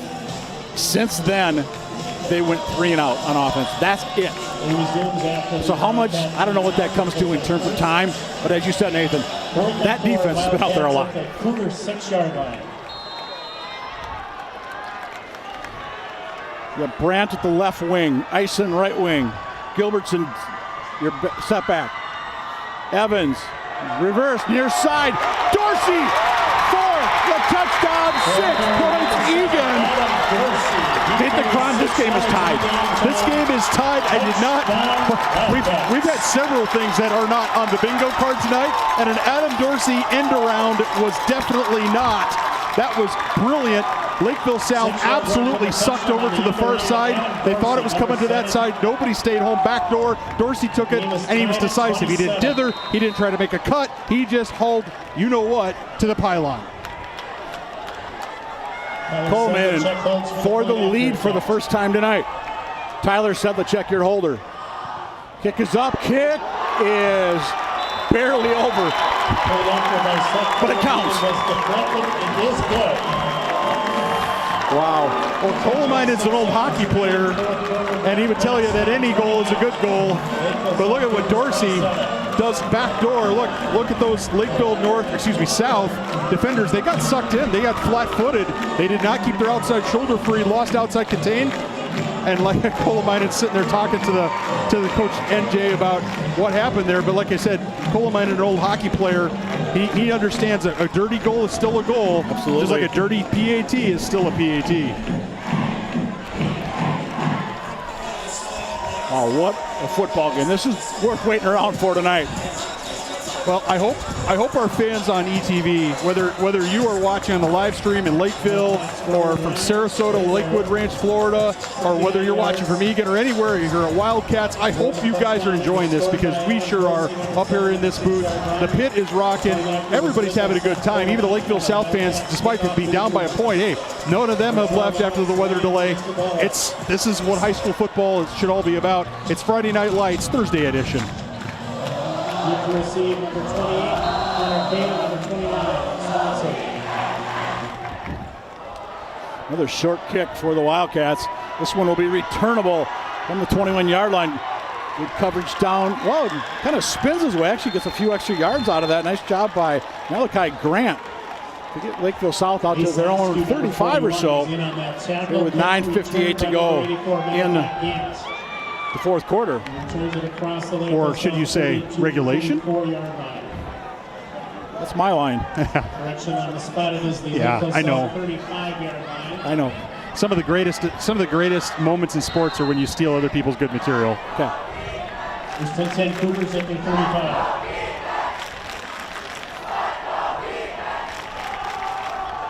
Cade, he's tripped up. Bennett Larson.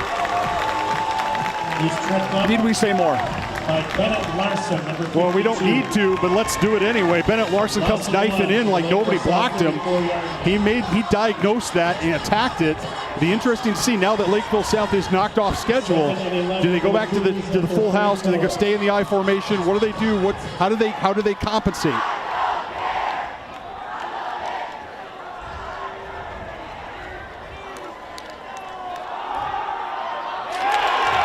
Knocked over.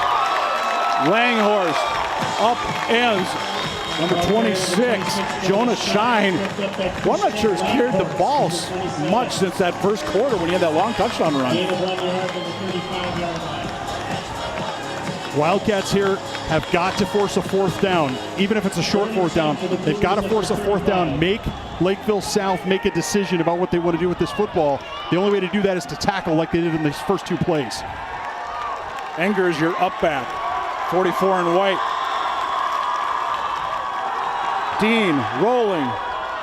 Good pressure, good coverage downfield. Ball incomplete. And it's going to be another 3 and out for Lakeville South. Yeah, as gutsy as Lakeville South might be, 4th and 11, that's a long ways to go to get a first down. Those 3 plays took all of 1:18 off the clock. Great defense is coming back out. Great defense by the Wildcats, I have to say. Not only good tackles on first and second down, but on third down, they stayed with their marks, so to speak, to play defense. Defense, yeah. Another big punt. Another very favorable roll, and that's going to trickle out of bounds at about the Wildcat 20-yard line, where the Eagan Wildcats are going to take over with 8:31 to go. Fourth quarter. Yes, the Eagan Wildcats are leading Lakeville South 28-27. Wildcats looking to beat Lakeville South for the first time since the 2014 playoffs. And I got to tell you, Mike, the Lakeville South sideline, they're engaged, they're locked in, they know this is still a football game. Their fans in student section looking a little nervous over there. I got to agree with them. I would be too. I would be most nervous about my defense if I'm rooting for the visitors here. Again, those guys have been out there a lot. Gilbertson, really no sign of a tiresome right there when Williams makes that stop. Caleb Williams, 6'2", 230. I'm also starting to wonder now, what's wrong with Tate Gage? He's not in there. This is Gilbertson. Yeah, we'll see if I don't see Gage down on the sideline. I don't either. I was just kind of look. 2nd and 7. Wildcats. No, he's actually standing down here in about the 42-yard line, kind of standing by himself. Watching what his teammates can do. Evans, long count. Brooklyn Evans, he'll keep. Brooklyn Evans will. Did he get far enough to get to the sticks? He did. They should be moving on that far side. He should look at the left foot of the official. And there go the chains. Watch Evans to the right side of your field. Nice lead block there, timed by Gilbertson. Takes on a couple of guys. All you have to do for Evans is give him a crease. Once you give him a crease, he has an opportunity to move. You know, he has an opportunity to make a decisive cut.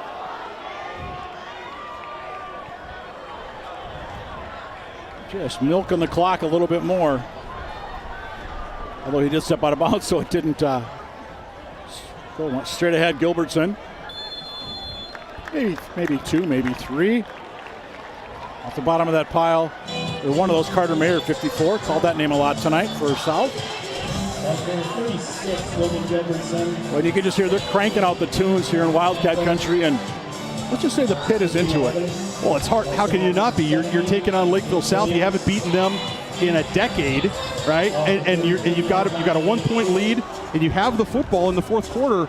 It's everything to play for the Wildcats. This is, if they're able to complete this football game, it is such a big climb up that ladder. Absolutely.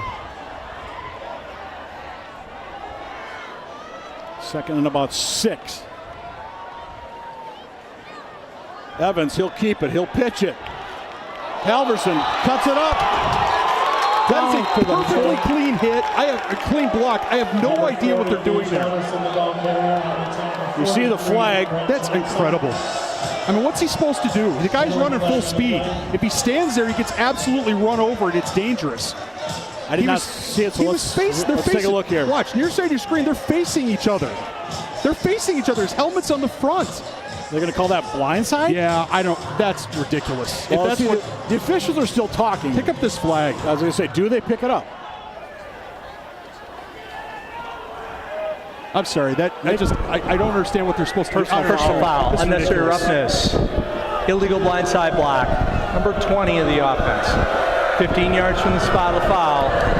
Replay. 2nd out. I'm looking down at head coach Nick Johnson, and he is just head down, arms behind the back. Now he's over to talk to the official, but there's NJ. I don't understand what he's supposed to do there. I don't understand what he's supposed to do. I mean, if you wanted to say it was helmet-to-helmet contact, maybe it'd make a sense on.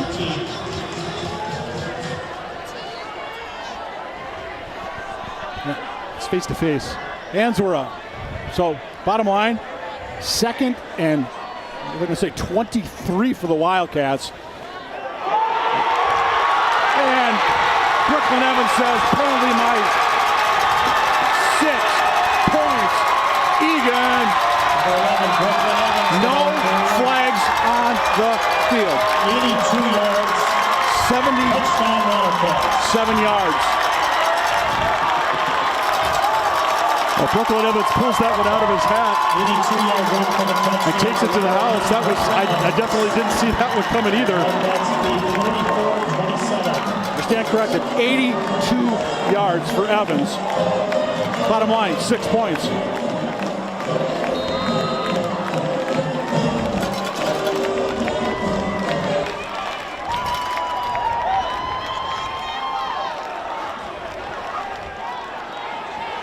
Oh, man, an extra point. Big extra point. 8-point lead, Wildcats. 6.5 to go. 6:21 remaining fourth quarter. Wildcats. Look at the pit. Cougars 27. Wow. I don't have anything to say. No, it's amazing. I mean, production staff's telling me that that's an illegal blindside hit. You know, that's fine. Maybe when I was playing football, maybe it wasn't, and maybe it is now. But in any event, everybody's looking at that play to the right side. Look at Evans. I'm not sure he was touched all the way through there. He might have after he jumped over the defensive lineman. I want to give Peyton Gramboy's credit. He snapped that ball, went to his right, took out the South defender, created that hole, and that's all Brooklyn Evans needs. But hey, there's still 6.5 minutes to go in this football game. There's plenty. Oh, this game's not over. We haven't seen and we have not seen the last. We haven't seen the last scoring either. No. I can guarantee you somebody's going to score here. I don't know if it's going to be Eagan or South, but somebody's going to score another point on this board. That shaking on your screen, that's from the pit, making noise. Nice return again for Lakeville South. A really nice return out into Eagan territory. That was Malachi Grant with a huge return for the Cougars at an ideal time. It's great blocking downfield for the Cougars. Nice job by Grant being decisive. You see the Wildcats again missing a couple of tackles, doing a nice job. Last two drives, South has went 3 and out. They've only run, not including the punts, they have only run 10 plays this half. Check that.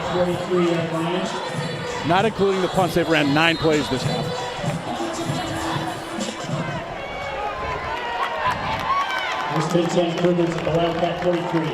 Dean in the power T. Dean will keep it. Dean will go to the air.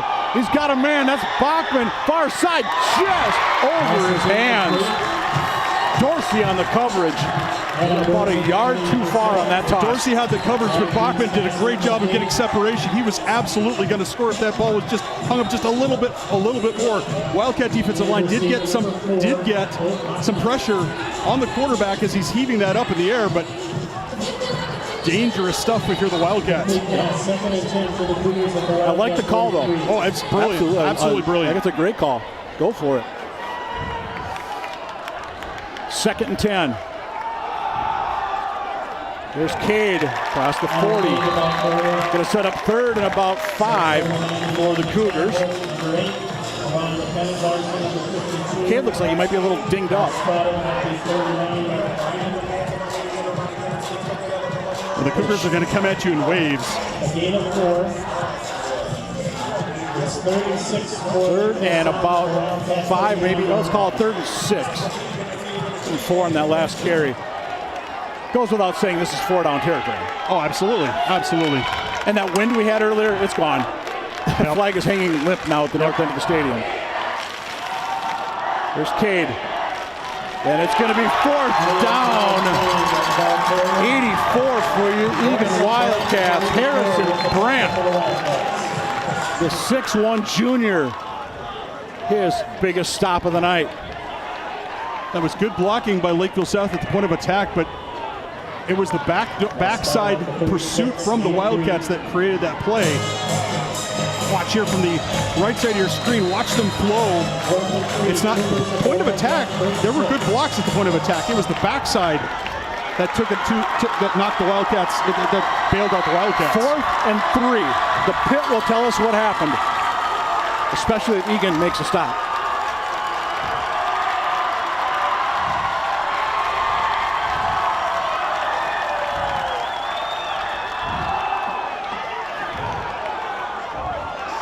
Oh, 2nd effort. 3rd effort, 4th effort. Bachman into the 20. Wow. What a magnificent effort. What an absolutely magnificent effort. We thought he was down 1, 2, 3, 4 times. Sequel after sequel. The guy should start writing movies and just go sequel after sequel, because there he was able to it was like a new story every time. What an effort by Bachman. You may not see a better 16-yard run this season. Absolutely not. How many times did they think they had him? I mean, he's dead to rights 1, 2, 3, 4, 5 times. I mean, just what an effort. And you wonder why he's going to St. Thomas? No, I don't wonder. I just saw why he's going to St. Thomas.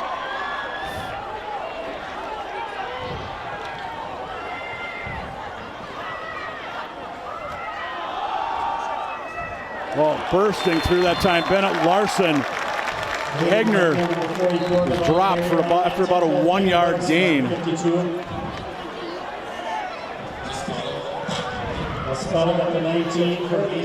Christian Langhorst battled through an elbow injury last year, missed a good chunk of the year because of it. One of the leading tacklers on the squad this year. Wildcat defense has spent a lot of time on the bench here in this second half, Mike. You got a sense that maybe they might just have a little more freshness, than maybe say on the guys on the Lakeville South side. Straight up the middle. Up the middle, 29. Nick Swanson, the ball carrier. I believe that's his first of the night. Great misdirection that time by the Lakeville South Cougars. I was watching different players. I was not watching the football. But fortunately for the Wildcats, somebody was. Yep. Yeah, I bet on the fake as well. 3rd and 5. Shine. 4th and about 2 upcoming.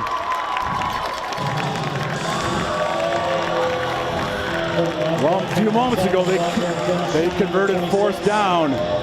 Will it happen again? Well, if the Wildcats want to get a stop here, they've got to attack the line of scrimmage. Timeout, Lakeville South. That's a good idea. Lakeville South, you can't take them with you back down Cedar Avenue or Highway 3, however you got here. The reality of it is that this is the game, so let's take our time out. Let's make sure we've got the personnel that we want. Let's make sure we've got the scheme that we want. This is smart. The Wildcats have got to attack the line of scrimmage. They cannot catch blocks. The only way that they're going to get this stop is by attacking the line of scrimmage. That means firing off low and hard and wrapping up as soon as they make contact. Ben Burke, he's got his hat on backwards there in the middle of it all. 5th year as the head man at Lakeville South. Had a lot of success as the head coach of this Cougar program.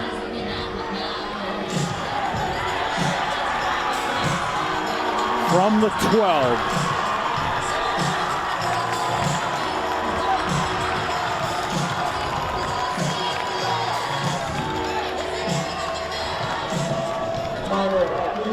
And Eagan comes into this game. They're number 7 in Class 6A. Lakeville South, number 9.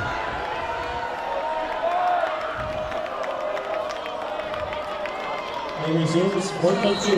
Cougars at the 12. Dean under center. They need to get to the 10.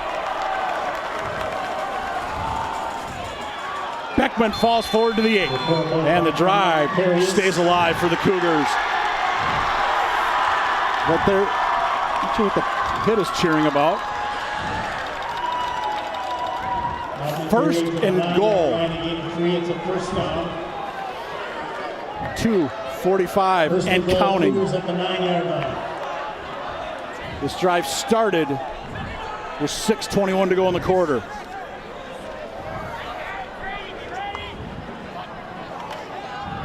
Dean keeps. Dean to the outside. Dean to the end zone. 6th there for the Cougars. 2-point football game.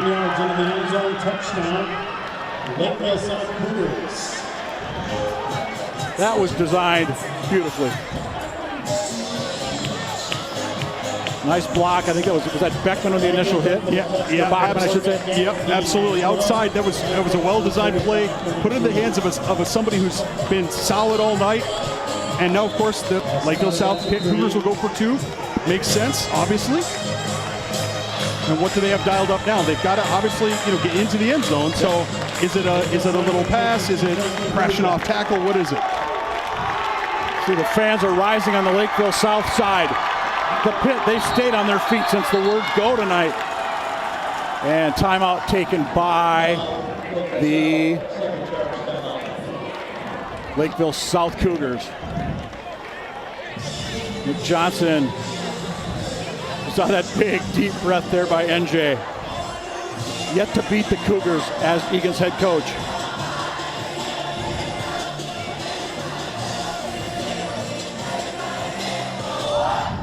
Lakeville South, 1-2 coming into this one.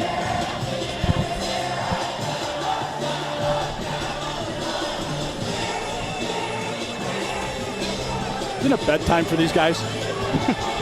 It might be bedtime, but I can guarantee you tomorrow in class we're going to have some tired Wildcats. Oh my goodness. Because I think it's fair to say 2:26 in regulation. That's right, steal my thunder. Yep, why not? Out of the power tee. Dean. So maybe changing the play. Taking a long time. Dean keeps. They scored on the touchdown like this. Can he get to the corner? There's a flag on the play. He didn't get in either. He says he's in, but there's a flag. They're marking him short? Yes, they are. They are marking him short, and a flag that's almost certainly got to be a hold. Let's take a look. I don't know if we're going to be able to see from this angle. Yeah, number 6. Well, there's the hold. Yeah, there's no question there. That's a hold, yeah. But is he short? Well, the referee's marked him short. I know that. So, well, I don't think there's maybe a replay here. Oh. Wow. The try is no good. Yeah, I think his bottom was down before he reached the ball over the line. But that's just incredibly unfortunate. What an effort by that young man. I don't know if we got that replay once again, but I want to see who it was that popped Dean and kept him out of the end zone. There's Dorsey is 7. Was it Adam Dorsey? Coming from the backside, it was somebody. It was Langhorst. Is that Langhorst? It was Langhorst trailing. Langhorst ran him down from behind. There it is. And slowed him down.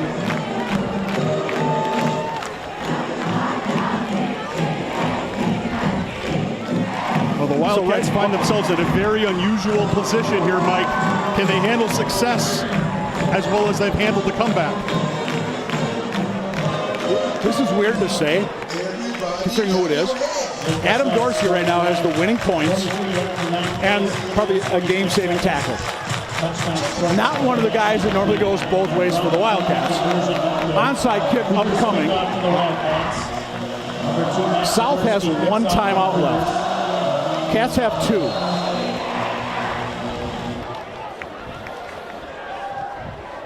Ball's got to go 10 yards. It does. Lakeville South gets it. It was brilliantly drawn up. I don't know what the Wildcats were sitting back waiting on that ball. And the South Cougars said, forget about it, we'll take it. Nice job by the Cougars claiming that ball, but the Wildcats need to attack the ball. When there's an onside kick, you have to attack the ball. The Wildcats were sitting back. Cougars did a great job of coming forward. 2:24 to go. Cougars get the ball. A field goal would win it for Lakeville South. Watch the replay. First and 10, Lakeville South from the Wildcat 46. Just right into no man's land. You could not have placed that any better if you're Zagorski.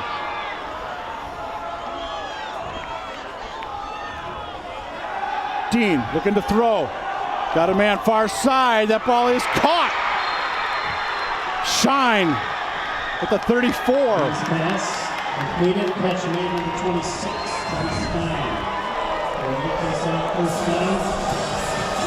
Clock's going to stop while the sticks move, Mike. I got to tell you, if I were the Wildcats, I might call a defensive timeout here, because right now the Wildcats are on the wrong side of the momentum train. 12 yards on that reception.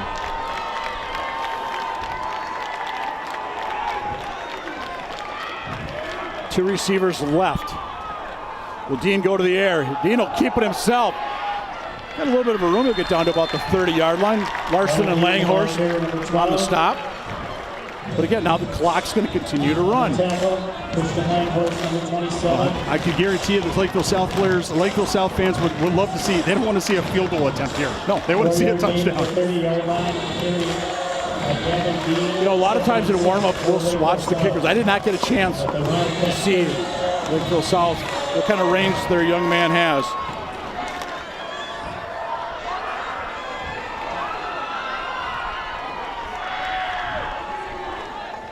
Dean going for it all. Oh, Evans got one hand on it but couldn't haul it in. Brooklyn Evans, your Eagan quarterback, playing defensive back. 3rd and 6. Well, Lakeville South giving it a good heave. That was, quarterback had a clean pocket. He just overthrew his receiver that time. But they've got 2 more downs to get 6 yards. Henry Houghton was the intended target, I believe.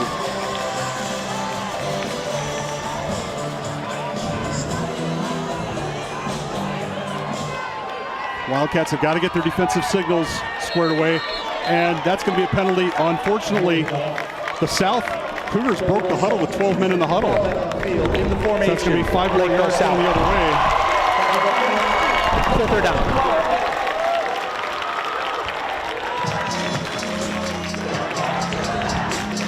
Third and 11. Gives us a chance to talk about our award-winning ETV crew. Josh Sibley, Dalton Gruber, Nick Mudd, Jared Greenberg, Derek Badger, Sam Larson. Thanks so much for making us look and sound good here up in the booth. And thanks ETV for giving us a wonderful, an absolutely wonderful production. Thanks to both of these teams for giving us a great football game, win, lose, or draw. A lot of options. Dean alone in the backfield. Near side. That's Bachman. Lots of room. Bachman stays on his feet. Bachman inside the 20. Sticks are going to move. Well spotted at the 19-yard line. Again, 16 yards. A first down for the What a nice job by yards. What a nice job by Dean. So calm back there. I mean, tendency in a situation like this is to start moving your feet, having happy feet. Dean didn't do that there. Put it right where it needed to be to Bachman. Dean, air. Dean pressured, thrown. Is that intercepted? Yes, it is. Number 22, Grady Reeser is going to win it for the Wildcats.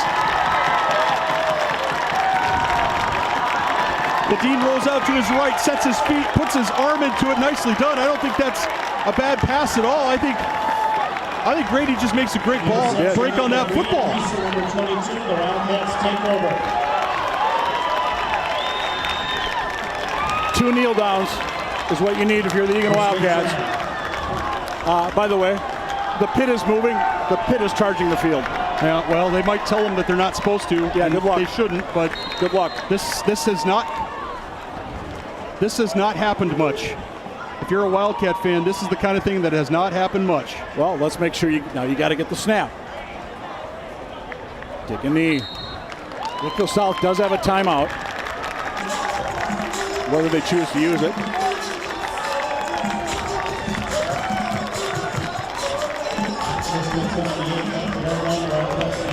Here again, watch Dean on the rollout. And just a great read, Reeser. Oh, that's just incredible. He gets his arm under it. Absolutely. That was a great interception.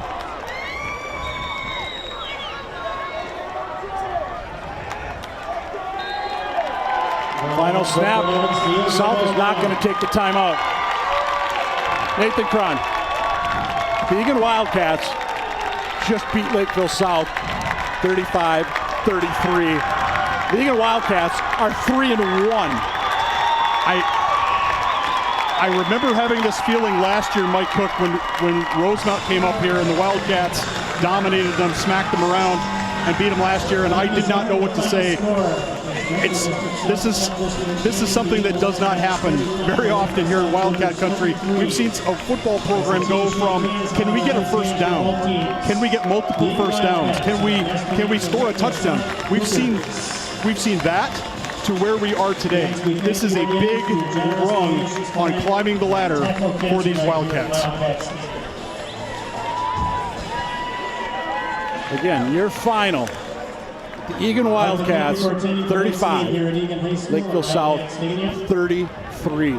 Cats were down at one point, 20-7. Early in the second half. I think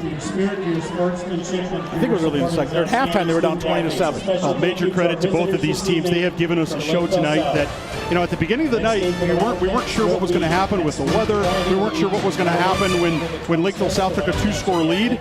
It could have gone really sideways and pear-shaped for the Wildcats, but maybe Mike Cook, these Wildcats have changed the culture enough that they expect to be in football games like this, and they don't give up. That's going to wrap things up from Wildcat country. Oh, yeah, the pit, they're charging the field, by the way. Brooklyn Evans, the Wildcat quarterback leading the offense tonight. Adam Dorsey, big stop late, big score late. Going to shine. One of 2 50-yard-plus runs for Lakeville South tonight.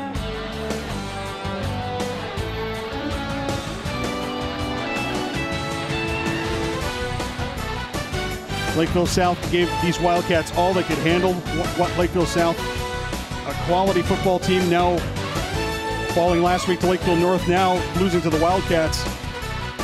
They've got Mayo next week. They'll have to regroup, and certainly Coach Burke will have them regroup, climb back in the saddle, but the Wildcats get it done tonight, and that is something that this campus, this culture, this football team, this football program, heck, I'd say even this community really could use. And the only shame is that it happened on a Thursday night, not a Friday night. And a lot of people left because of the weather. That's right. We had that lengthy delay. That's right, which means probably more people watching us here on ETV, Mike. Absolutely. Well, ladies and gentlemen, if you're watching us tonight and you're an Eagan fan, let's raise a toast to your Eagan Wildcats. Yeah, raise a toast, have a good time, and then go to bed because you have school tomorrow at 7:45. Oh, my goodness. There goes Brooklyn Evans on a long touchdown run.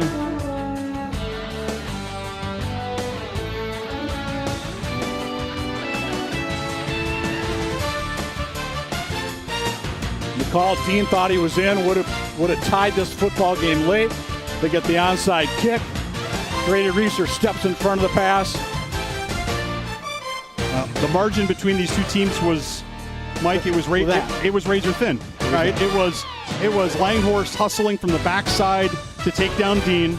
It was a Wildcat defensive back jumping up, and the Wildcats haven't forced many turnovers, but Reeser does a great job of jumping that pass, and the result is, well, a win for the Wildcats. Absolutely. Don't forget, we've got girls and boys soccer coming up next Thursday, September 26th, as the Wildcats host the Farmington Tigers. Girls swimming and diving, and then additional girls soccer, the game against Prior Lake on the 28th. So thanks for joining us here. Thanks for joining us here on ETV. Want me to take us out, Mike? No, we're good. I think just again, congratulations. We're all just trying to catch our breath up here. What a win for the Eagan Wildcats. Next week, they take on that other team from Lakeville. That'll be the North Panthers. And then back here, October 4th, homecoming against the Farmington Tigers. We'll be here. We hope you are too. So on behalf of our entire Eagan TV crew, he's Nathan Cron. I'm Mike Cook. Thank you so much for being with us. One of the biggest wins in a long time in Wildcat country. Your final score, your Wildcats 35, Lakeville South 33. And we'll see you next time for Eagan Wildcat football on ETV.